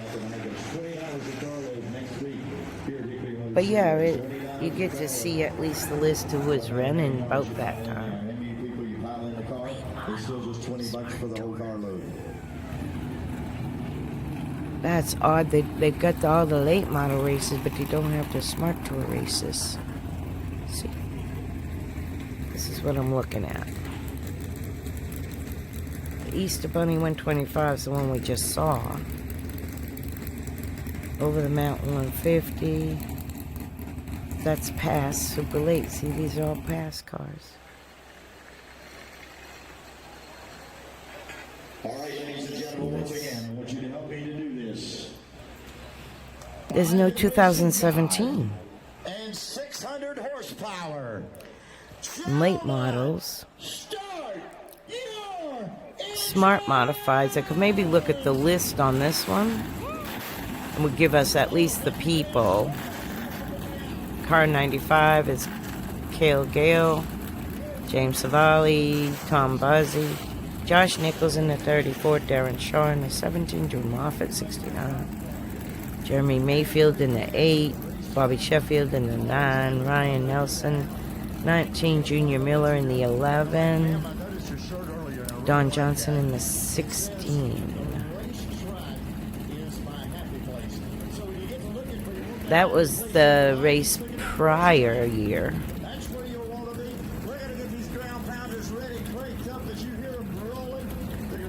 This is July 1st, 2017. This one was July 2nd, 2016. Pass SMRS modifieds. Pass modifieds. What's the pass modified?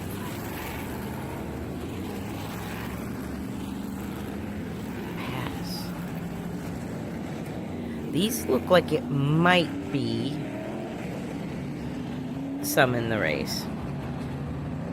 The 25 is John Smith. Jason Myers is in the 4. Burt Myers in the 1. The which I saw the one.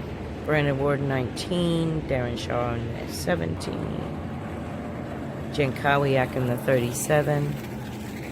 I don't know if some of these are the same people. 77. There's a lot more cars at this race. But I do not have a rundown for this particular race. Which is okay. We're just kind of looking at the surface. See if it's still just as racy in 17, which is 7 years ago. Track still has not been repaved. It's got a lot more patches in it though today.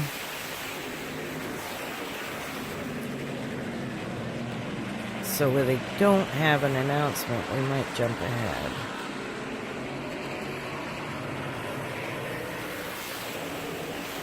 Want to see if they can still pass on the outside and inside just as well.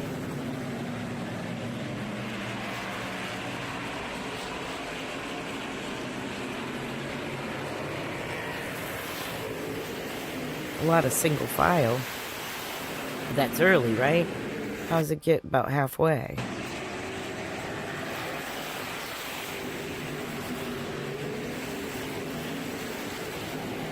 Burt Myers is running in third.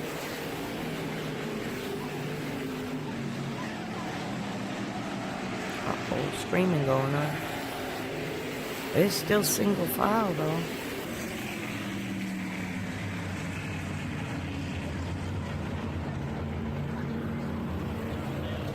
Competition caution, maybe? Or is that it? No competition caution.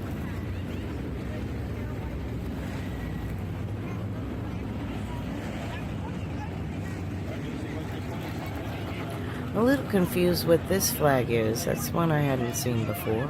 Unless it's just a caution flag. Just never seen it.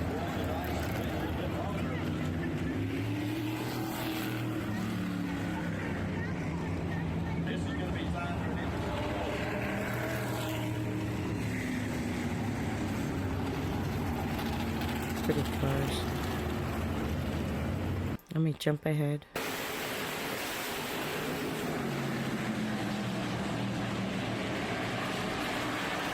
Restart and see if they have two grooves still. Apparently.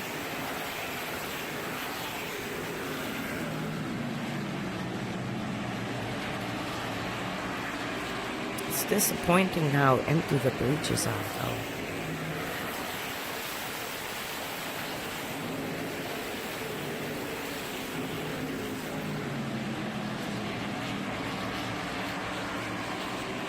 My idea for that type of problem would be selling Flex Pass books at 10 tickets for $7.50 a piece or something like that for $8 a piece, and then get 15 at the gate or something. That way you get the cashing in,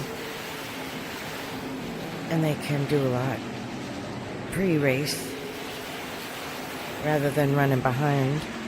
That's what the minor league baseball teams do. Anyway, let's see how this goes toward the end. Another caution.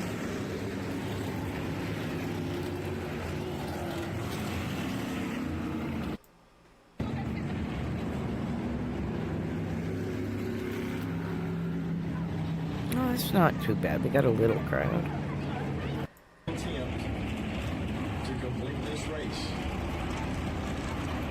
So fans, we ask you to just hang with us. If you need to get under the cover a little bit, that's fine. Must be raining. But Frickin' raining. here's the track. Good old North Carolina. Burt and the number 15. I really don't know who that is.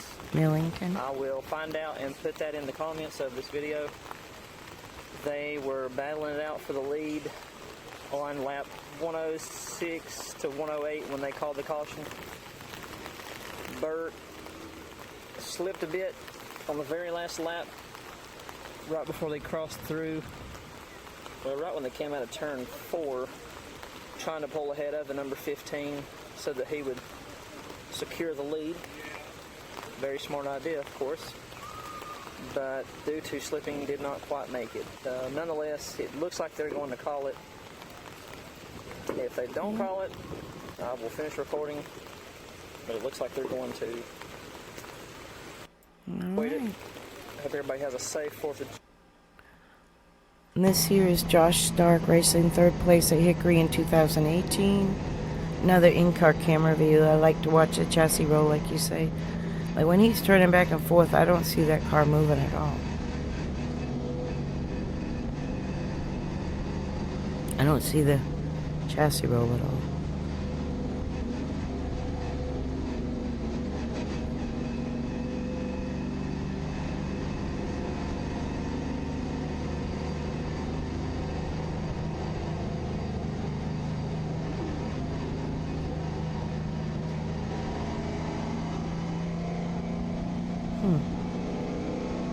Going green.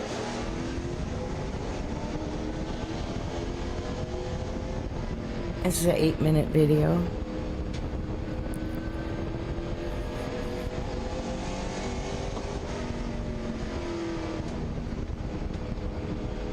When I watch a chassis, I watch that front bar just under the dash, the actual bar, the roll bar, and watch the square, the whole corner of the square, front and back. I don't see any movement at all.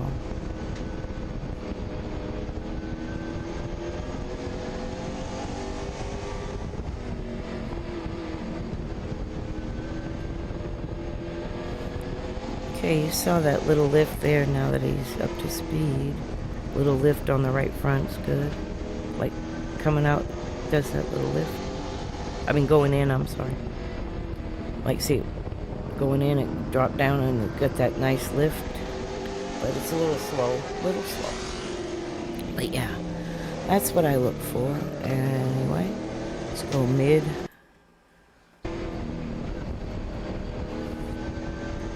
It's not real bumpy.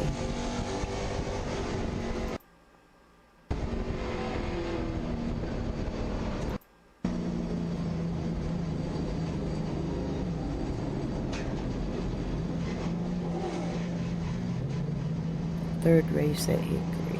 Okay, we're gonna jump to the next thing. What year is this one gonna be?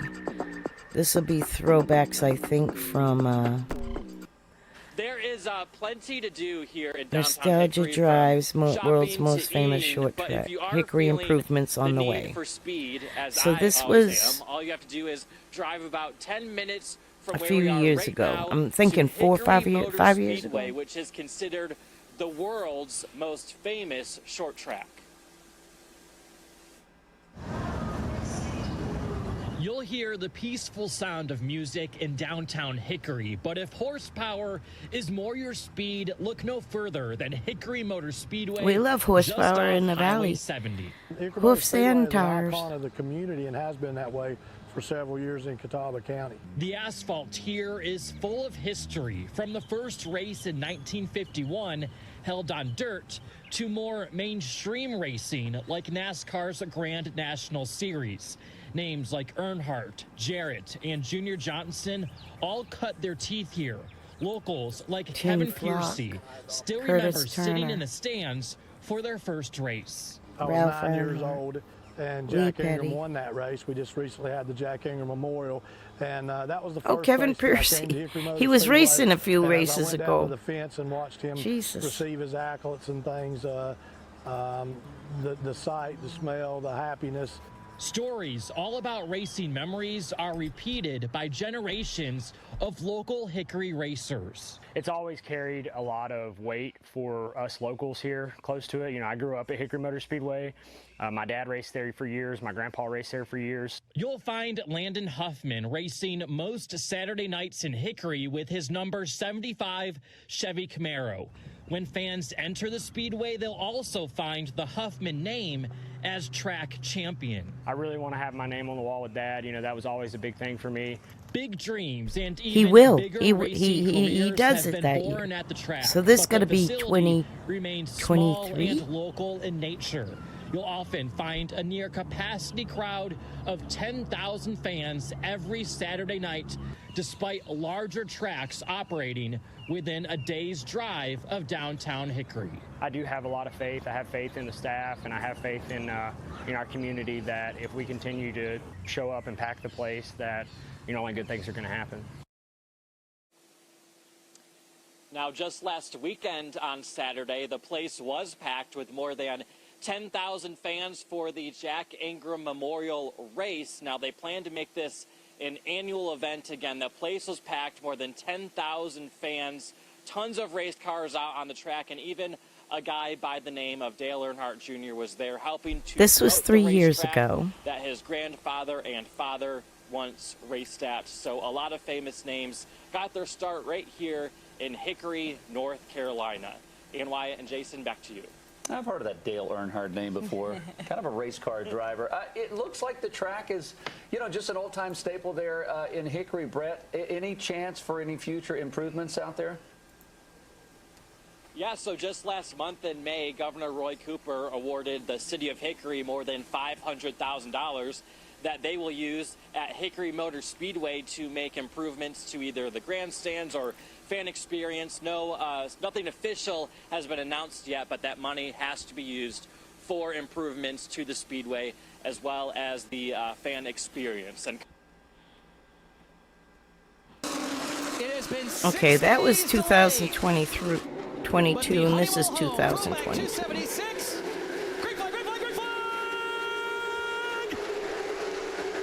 She's showing her age. She's got more cracks and patches. Even now on the backstretcher.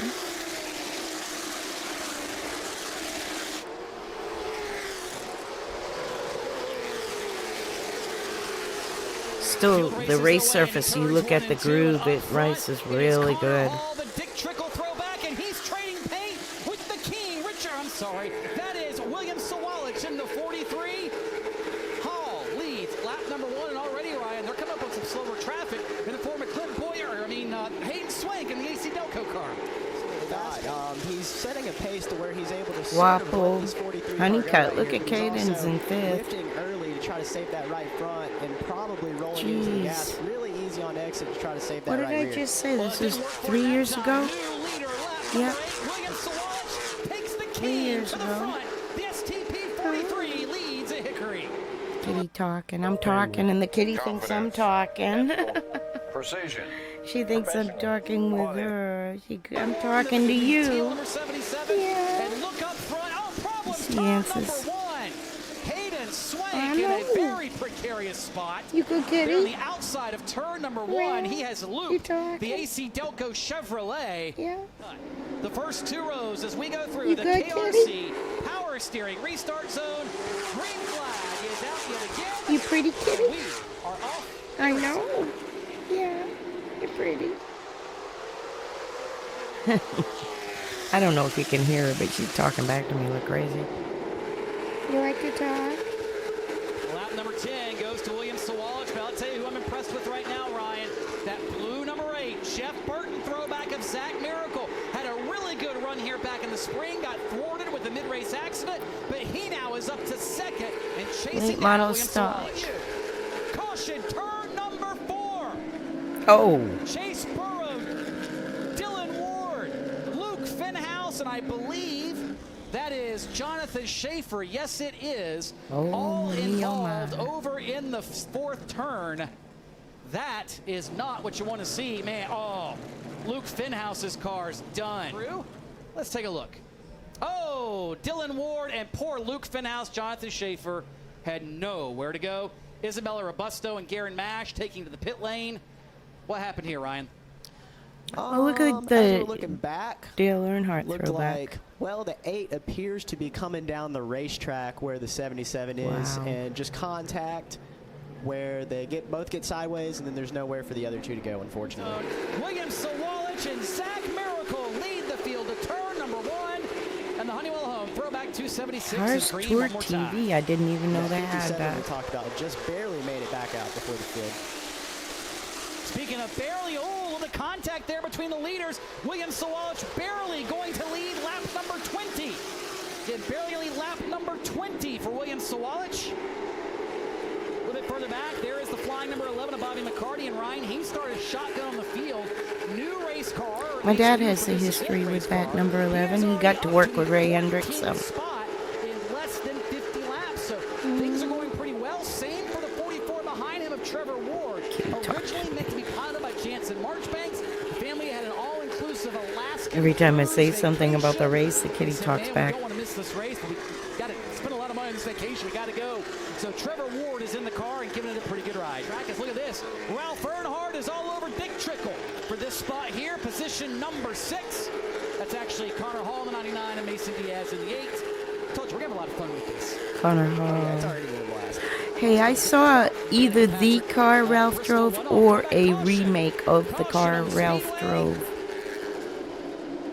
And trying to see exactly what it is. It is not 76 a to caution go. by rule. That would have been after 55 consecutive green flag laps. So it appears it might You wonder be where either these rain drivers or came from. debris on the speedway. The rain has stopped here at the Hickory Motor Speedway. The track has been dried, and the Solid Rock Carriers Cars Tour Field will continue the resumption of the Honeywell Home Throwback 276 as William Sawalich and Caden Honeycutt bring him to the KRC Power Steering Restart Zone, and the Throwback 276 has resumed. Side by side down the back straightaway. We got Honeycutt up there on the high side. Sawalich down there on the bottom 2x2 through most of this one. And they are really stacked up there on the high side, right? Yeah, it looks to be about go time here. Peyton Honeycutt, he might try to pull down in line. He does. William Sawalich still going to control the lead as side by side back. Actually, they sorted out. The 8 car gets down. Nonetheless, yes, this is the battle for the 4th spot. Connor Jones has it in the white 18. Carson Quapple wants it in the white 06. And not a surprise to see Connor Jones doing this well this early. Had a good run back here in March before a mid-race incident took him out of contention. But Quapple gets by. 3 years ago. Here comes the White Knight, the number 99 of Connor Hall, the Dick Trickle throwback. That's for position number 5. Hall will have it. 3 years ago almost He to is the leaning day. all over that 18 of Connor Jones. Within a few weeks. Fun fact about that 99 chassis, that is actually the same car that I won the Bobby Isaac Memorial here with back in 2018 and this very throwback race in 2019. Guys, I am inclined to believe that, as we discussed earlier, Hamilton, Burrow, Hefner, Rogers, Swank, Ward, Dixon, Nash, Walker, McCarty, Fenau, Schaefer. Many have tried, none have succeeded. Okay, let's see. We got Sawalich, Honeycutt, Hall, McCaskill, Quapple. Then it skipped to Miracle, McCarty, Walker, Fenau. There was a glitch. Now we'll see who's 5. 26 to go. 26 laps to go. Okay, Wilson, Langley, Robusto, Marchbanks, or excuse me, William Sawalich, Dick Trickle might go back Brady, to victory lane. Hefner. And look at this, guys. There's a bunch of traffic ahead of William Sawalich. A boatload.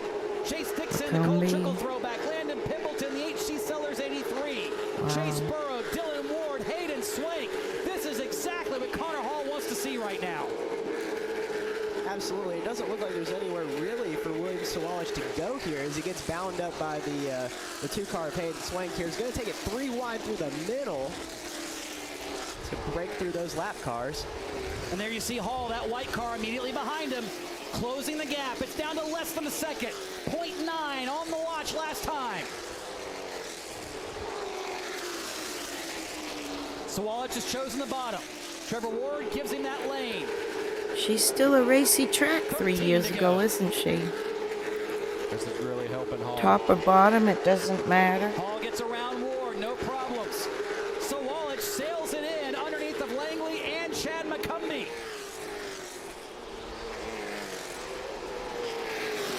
Clear for William Sawalich. Connor Hall may have the same thing this time off turn 2. He now clears Chad McCumbee. The gap officially last time, less than 0.4 of a second. You don't need a watch to tell you that. You can see it. It's 2.5 car lengths to start finish. Richard Petty and Dick Trickle going for victory with their respective liveries here, driven by William Sawalich and Connor Hall, respectively. I cannot think of two more iconic drivers, two more iconic cars, and I can't think of a more iconic racetrack to go for a victory 9 to here go. at Hickory. Oh, Connor will give a bumper in a second. Oh, they are side by side down into one. Oh, they're together. They're beating and banging. Sawalich, first real challenge of the night. They lean on one another. They trade paint in turn 3. Move Connor Hall back to the point on lap number 131. There you go, young man. Sawalich is not going to give it up easily. What a crossover. That's why I was so impressed with that kid. I watched him race New Smyrna. I didn't even know his name. I had to go look on the roster to say, who the heck is that kid in the 18? That dirty little bastard.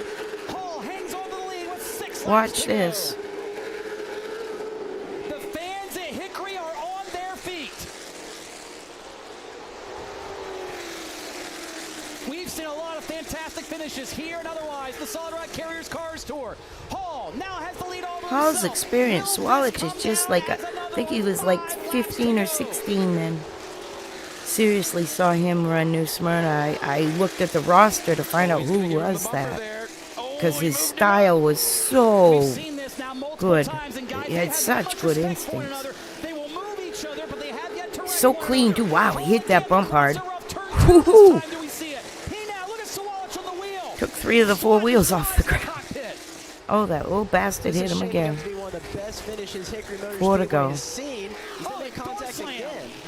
Door slam. Sawalich is faster. If you're going to slam somebody, you better be able to run away. 3.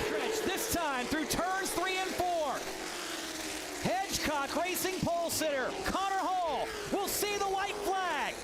He has fallen back through the field, clawed his way forward in an epic battle for the ages. I think Sawalich has a tire going down or something. Connor Hall sails the car into turn number 3. And for the second time in Cars Tour throwback history, a Dick Trickle throwback goes to victory lane in the throwback 276. Tonight, it is driven by Connor Hall. What a drive by Virginia. This is why I love the Cars Tour. This is before I was watching it, too. When I was mainly following Landon at this time. In a Dick Trickle car, that had to be one of the best races we have seen in years. How did you do it? Well, I mean, first, before we even get to that, I mean, I don't even know how old the kid is. I think he's 15 years old, and he's driving like the king. So hats off to those guys. You know, we got a little physical there, but I think both of us kind of realized this was the only way that one of us were going to come on top. So, you know, hats off to those guys. They bring an incredible piece. But, I mean, darn, as far as the race, you know, I call it the halfway break. But the rain delay, I thought we were really messing up on our strategy. But obviously at the end it paid off, so here we are.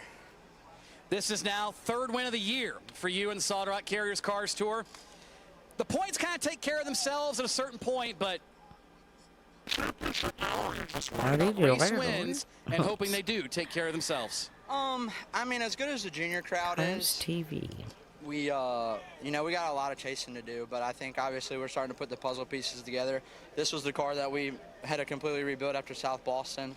But, I mean, shoot, as far as the game plan goes, I mean, as far as I'm concerned, Town Bank, Brennan Concrete, First Team Automotive, I mean, Liquid Performance, Not Done Yet Sport Fishing, just everybody who makes this possible. Chad Bryant, Stevens Venerisi, Zach Bringer, Gage Painter, just everybody who makes it happen. My spotter, Bo Gherkin, we're 2 for 2 together in the Cars Tour. He's so, driving for Junior now. You know, this is what I came here to do. I was a local track guy, and I wanted to show that I had some wings on me, so hopefully we're doing just that. Connor Hall is a throwback 276 winner, and he is. And William Sawalich here, 2nd place finish, and my goodness, is that just the best in short track racing right there? Talk about that battle with Connor Hall, and if there's anything you could have done different. Yeah, no, it was super fun. I think I burnt my right rear off a little bit too much. I think we were both having that same issue, but no, super happy to gain that experience from that and to be able to do that with him. All right, William, well, we got Ace next week. Such a good Obviously kid. A great run tonight. How does that fare for you moving to the famous 4/10 mile next week? Yeah, I think it'll be some good confidence boost going into there, doing doubleheader there, so I think we can pick up at least a win. All right, there's William Sawalich, who finishes in second. And Tony, can't think of anything more throwback than the donuts you see right on the side of this beautiful 43 paint I scheme. love it. Look at that. That's an exhaust burn mark, guys, on the wrap. That is Wow. fantastic. That is awesome. That is great. That if there is one shot that personifies and epitomizes the throwback 276, that's it. Holy cow. Man, that's a race. We've seen a lot of good ones. That one ranks as one of the top 5, I think, in Cars Tour history, in my opinion. No doubt. That was great to see, Blake. You know, it makes people that love motorsports like us, you know, that grew up, it's good to see these young guys coming in that really care and are really, really good for the sport. I'm going to get copyright on this song. I better stop it. This is Josh Berry Does Not Lose at Hickory. I can't play that song much longer than that, though, because it's gonna... See? Yep. It's gonna beep at me.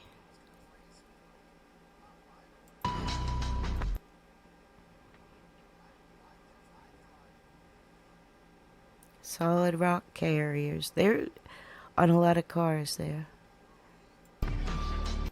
Can't do it. 2022. All right, we go to next one.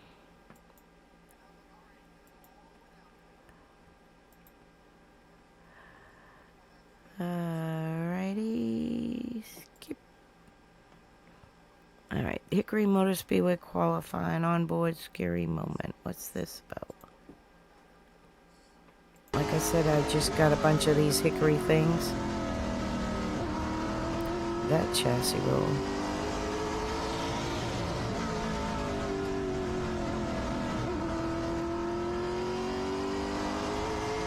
Okay, going the turn, everything goes forward, it goes down, and the right corner lifts. The right front corner lifts, that's a good roll. It's a little bouncy getting on the gas, but a little bit.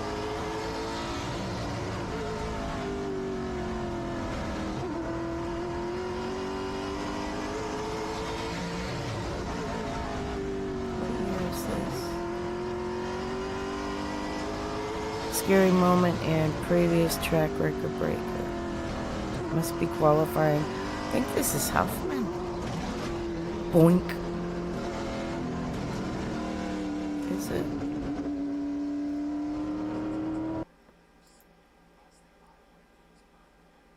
Yeah, it was Huffman Racing. Or it is. This is Landon Huffman's. Let's see.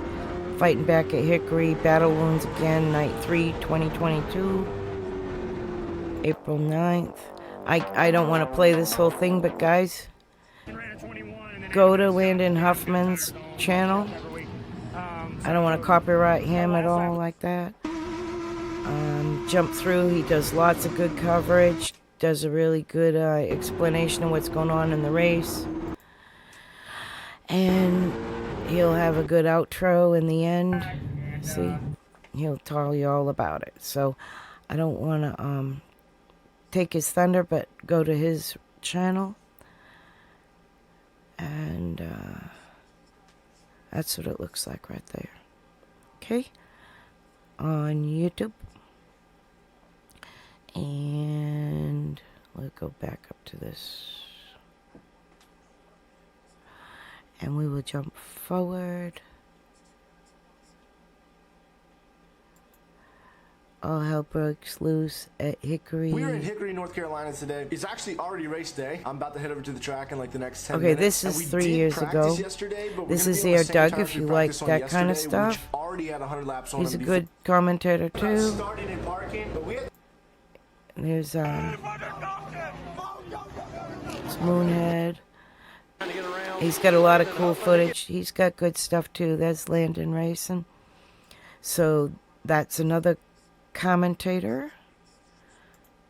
His channel is this one, Air Doug.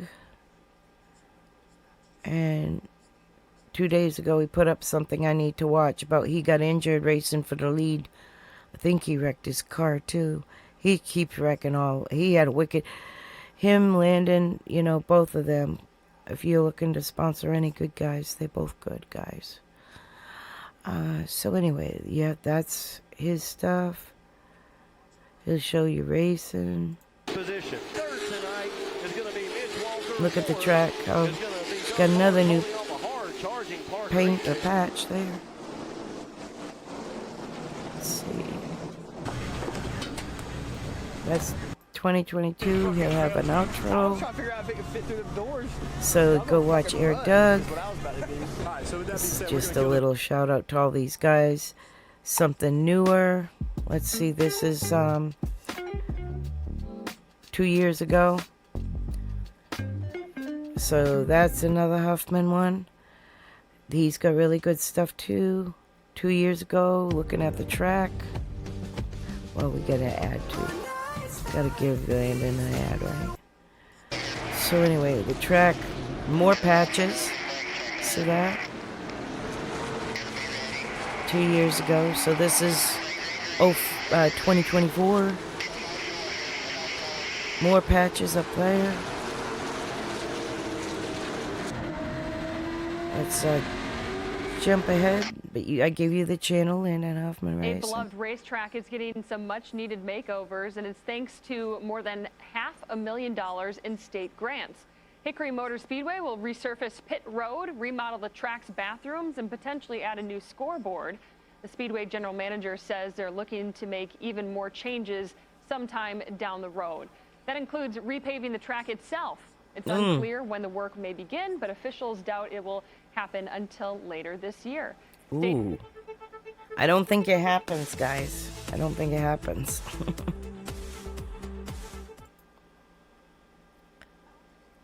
So like we just mentioned, the car store is headed to Hickory for Throwback Night, and there might be a Cup This Series driver in the was field. a Hasn't been year announced, but ago. We are hearing that Josh Berry might jump in a car. Yeah, he's always ready to go in those junior motorsports late model stocks. But when I So look this at was the point 2024. standings, like, I know we're going to talk about it next week about the playoff cutoff lines, but I feel like every series has a tight points battle. So Spencer Davis leads the pro late models by 3 over Caden Honeycutt, and then you look at Connor Hall, he's leading over Brent Cruz by just 9 points, so single digits. Okay. And then around 700 horsepower Hickory Modifieds, Smart Tour Elite Racing Vids. He's great. Let me pause this. That's Paulie Hartwig the third, 14 years old. Not gonna be 15, like just turned 14. He's in 8th grade. But this is another one right here. These guys go all over, take the best footage. I mean, quality, everything. He's got awesome stuff. Elite Racing Vids. So let's go back here. As you can see, his quality is amazing.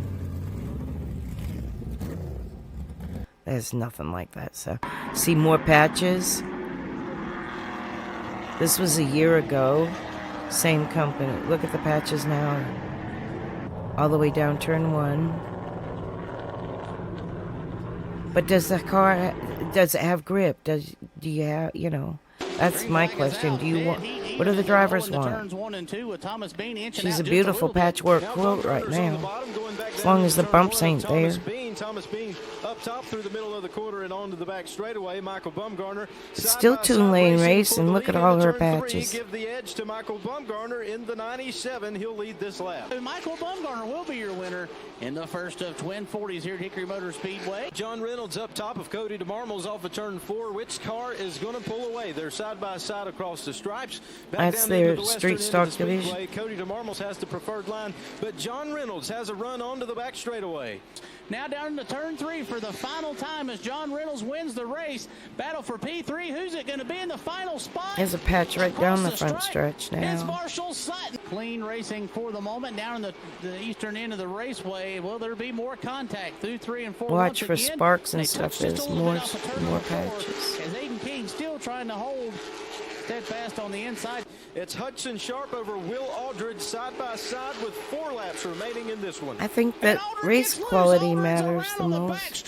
That happens quite a bit there. For the final time, Aiden King will pull But up to the alright, back just bumper, too but soon. not able to get around as Hudson Sharp brings him down. These Renegades of the Bull Ring pulling around Hickory Motor Speedway down the back straightaway now. Graham looks like Haller's O'Donnell leading. gets into the back of the 8 car, Cassidy Keat. And it is a going one's in the wall. Hugging the bottom of the racetrack, comes out of turn 4 and is a three-time winner. That was a year ago. Look at all our patches. Back. Okay, this is another Air Doug. Bobby Isaac Memorial. And 2 weeks ago. So this is what the track basically looks like today. And I don't want to, like, take Doug's thunder. We're just going to see how the track is. So we'll jump ahead into the middle. I think that I'm playing my cards pretty well, except I feel like I have a way better race car here at Hickory than I did at Florence. But I'm just like, now how racy is it? Can you go on the outside? Looks like the 97's going for it on the outside. Fine, Bumgarner. This year, I clearly just don't know shit about late model stock racing anymore, because these tires don't work the way that I'm accustomed to, and they only burn off if you're on the 88 car. It did get frustrating as this race goes on. I guess that's kind of a spoiler alert, but you know, I'm still just running my race, and I'm making it known that if So he does good anyway. You got to go over and check the whole video for Air Doug. We're looking at track surface. For the 97, if the stagger didn't Do they open up keep like that, racing? Is it racy? I think we intend on coming to the fall brawl, and that's not until October. So unless October, the fall brawl. I might be there. So now let's jump into the rest of the All right, so go catch the rest of Air Doug's. And this is the same era for this Jack Ingram race for Landon from his point of view. We'll give him a few ads here. We always don't care about that. We don't care if we give him ads. Free enterprise. So there's Landon. See now. We're looking at the track surface. Check the rest of the thing with him. Checking the speedway. Here's a pretty chassis roll. Watch it. See how different that chassis handles compared to some we've just watched. Watch this front bar. How it just dips a little and it'll lift right up. It's obvious. It's pretty. I tell you, these Reynolds race car chassis, they're gorgeous. They're gorgeous, gorgeous. Okay, anyway. We're looking at track surface. Where's the track surface? We want to see track. Can't see from inside. Let me see. Track surface. I think we, I want to see racing on the track surface. Come on now. I'm wrecking his algorithm doing this. I'm sorry. I wanted to see what the track looked like. Pretty hard to tell. Let's see. Don't ask him why. Don't ask him what he did in prison. Hey, look, that's all the info we need. Oh, this is Triple Crown, so I must be to the end of my playlist. What's going on, YouTube? What's up? Landon Huffman here, back from another race day vlog. We're at the beautiful South Boston Speedway in South So anyway, Boston, Virginia. check out Landon Huffman, and you'll get the whole story on all that stuff, okay? He's got a good page. Gonna jump back to my page. Next we're going back to the Hickory playlist, and we will play, let's see, view full playlist, and we will play the very first one, and I'll close out on that. The first two, actually. Out of turn number 4 for the final time, your inaugural winner of the Jack Ingram Memorial, Josh Berry. The birthplace of NASCAR stars, or the world's most famous short track. Whatever you call it, the history and the impact of Hickory Motor Speedway is undeniable. Having opened as a half-mile dirt track in 1951, the track was first paved in 1967 and then reconfigured to a .363-mile layout.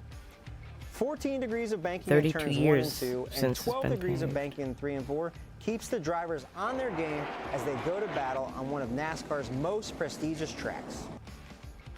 Hickory Motor Speedway hosted Cup races from 1953 until 1971 and was an integral part of the inaugural Xfinity Series season in 1982, hosting 6 series races, with drivers like Jack Ingram and Tommy Houston being among the winners.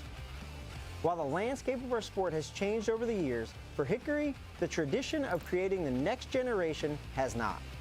You could see late models, street stocks, super trucks, and more racing on the Newton, North Carolina asphalt. Come on out and join Hickory Motor Speedway, because you never know when a star will be born. Kind of a good little video about Hickory. And this is just a classic dirt race. That's Bristol.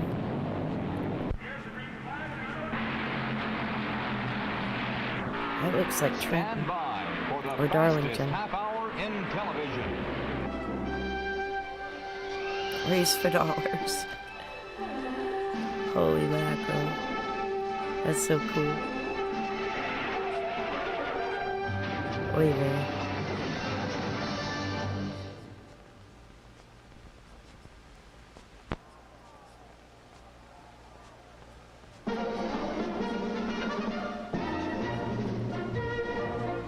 Event takes us to the Hickory Speedway and a 100-mile late model stock car race, the Hickory 250.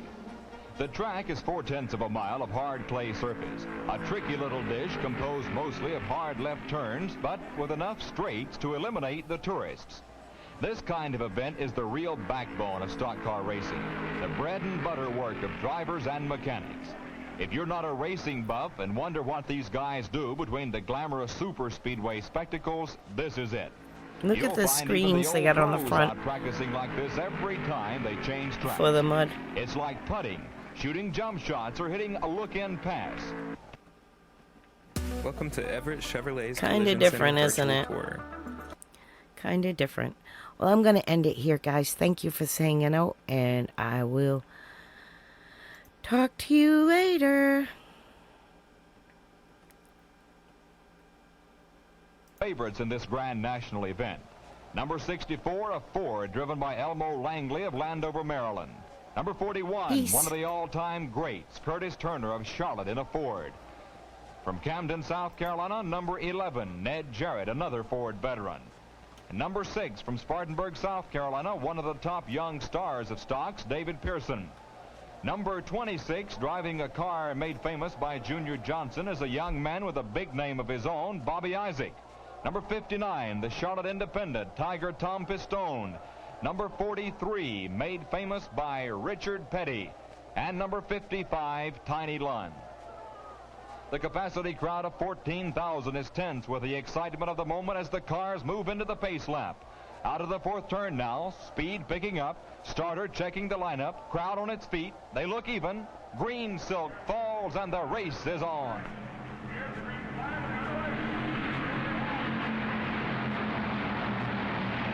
Through the turn, it's as tight as a beggar's budget. But at the top of backstretch, Curtis Turner, number 41, whips the Ford out of the pack and takes the lead.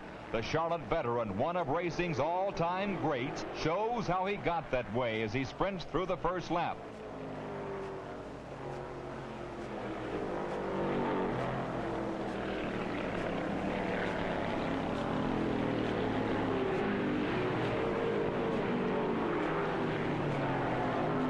Challenged for every foot by Elmo Langley, number 64, who takes Turner in the third turn. But Turner isn't having any as he side slips to the inside, and they go head-to-head down the stretch, with Turner again pushing the Ford to the front. No rest for the leader, though. In the backstretch, it's Jarrett, number 11, making a move and passing Langley and Turner. The crowd is wild with excitement. Running like a thief, Jarrett pads the lead in the flying Ford. Down the backstretch again, he's really scorching the clay. Driving steadily like the champion he is, Jarrett steps on out. Back in the pack, here's a pair to watch. Pearson and Isaac, 6 and 26, 4th and 5th. But not for long. Here's Pearson lifting third place from Langley coming down the stretch. Unworried at this point, number 11, Jarrett, continues to stretch his lead. And Jarrett is still in control.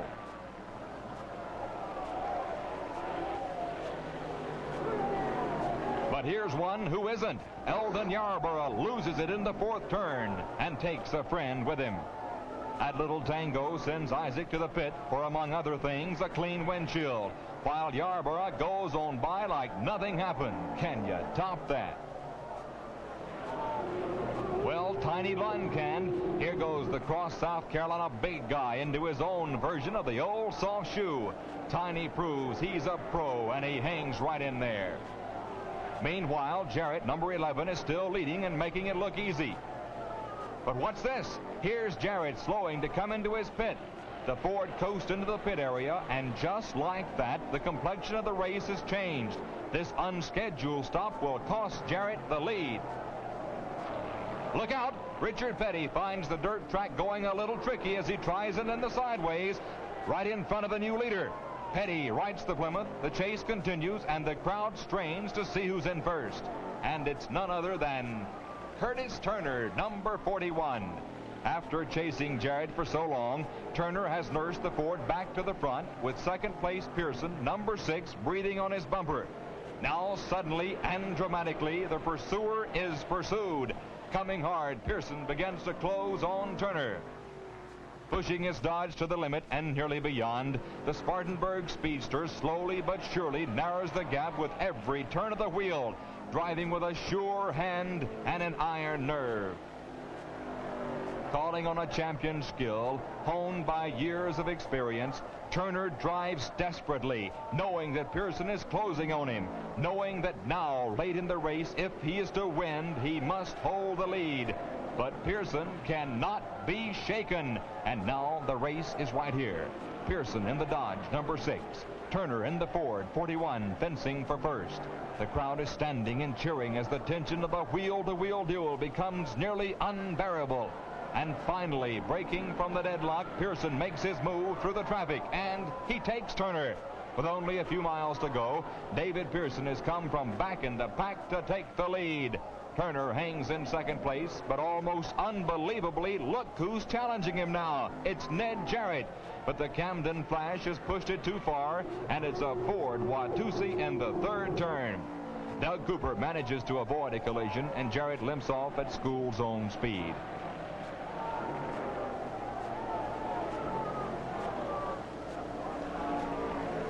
Whistling over the red clay oval, number 6 Pearson sets an unbeatable pace. Pow! A whip-crack spin in the second turn, and there goes the last chance for Richard Petty, one of the few drivers left with still a shot at Pearson. Up against the fence, and number 43 is out of the race.